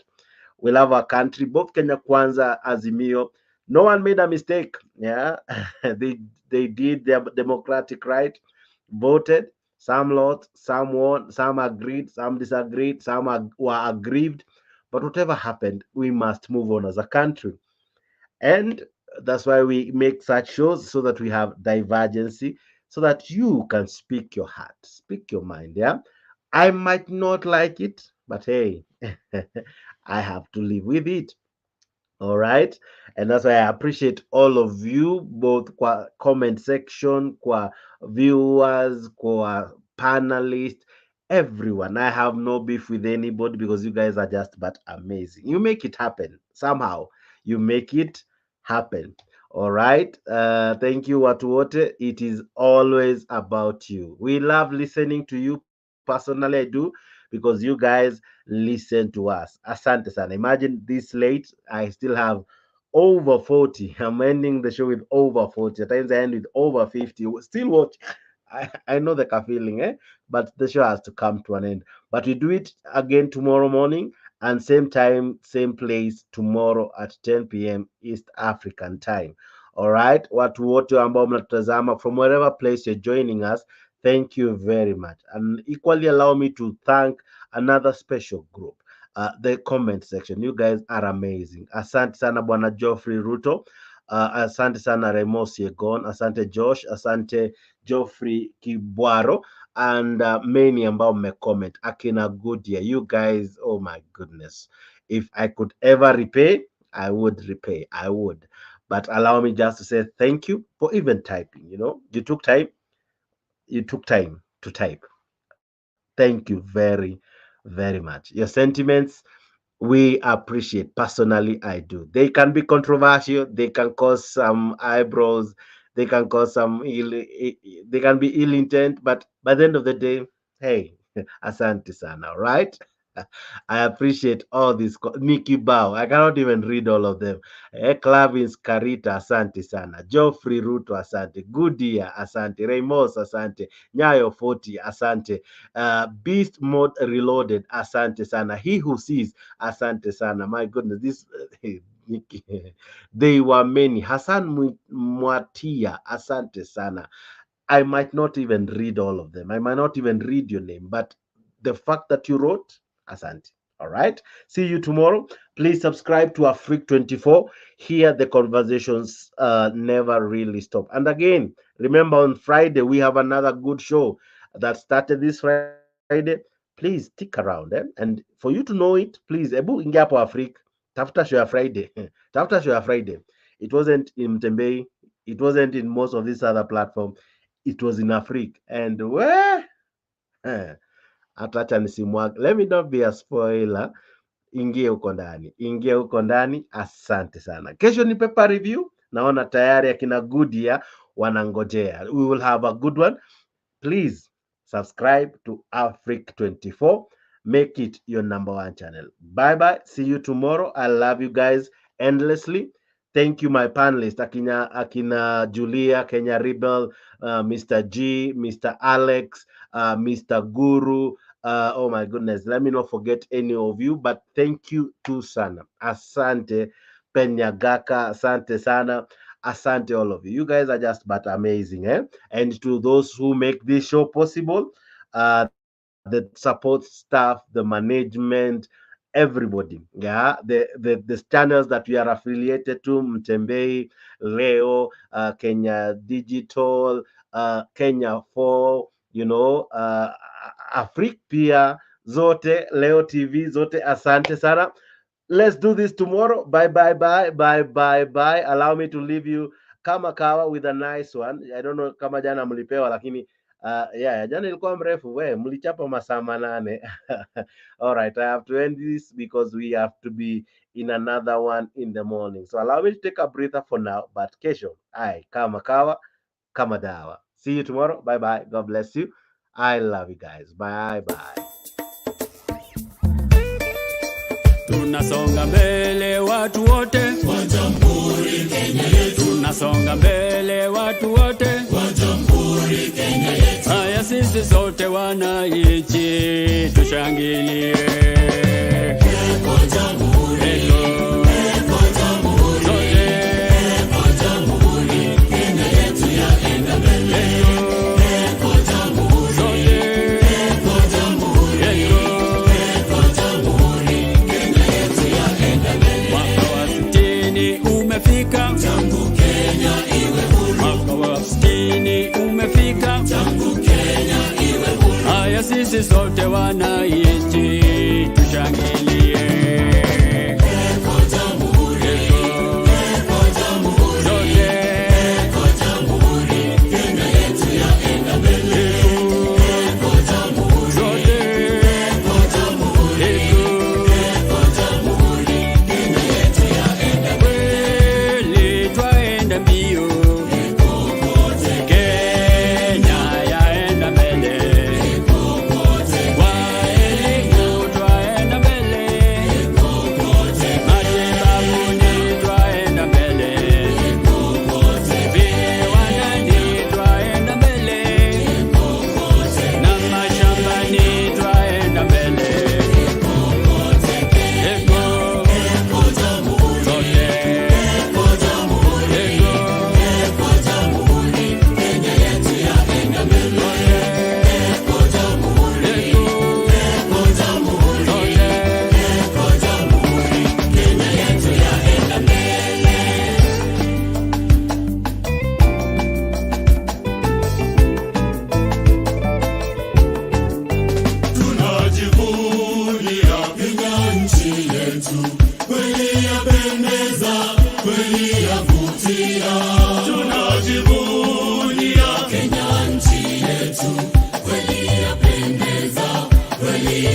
hatia.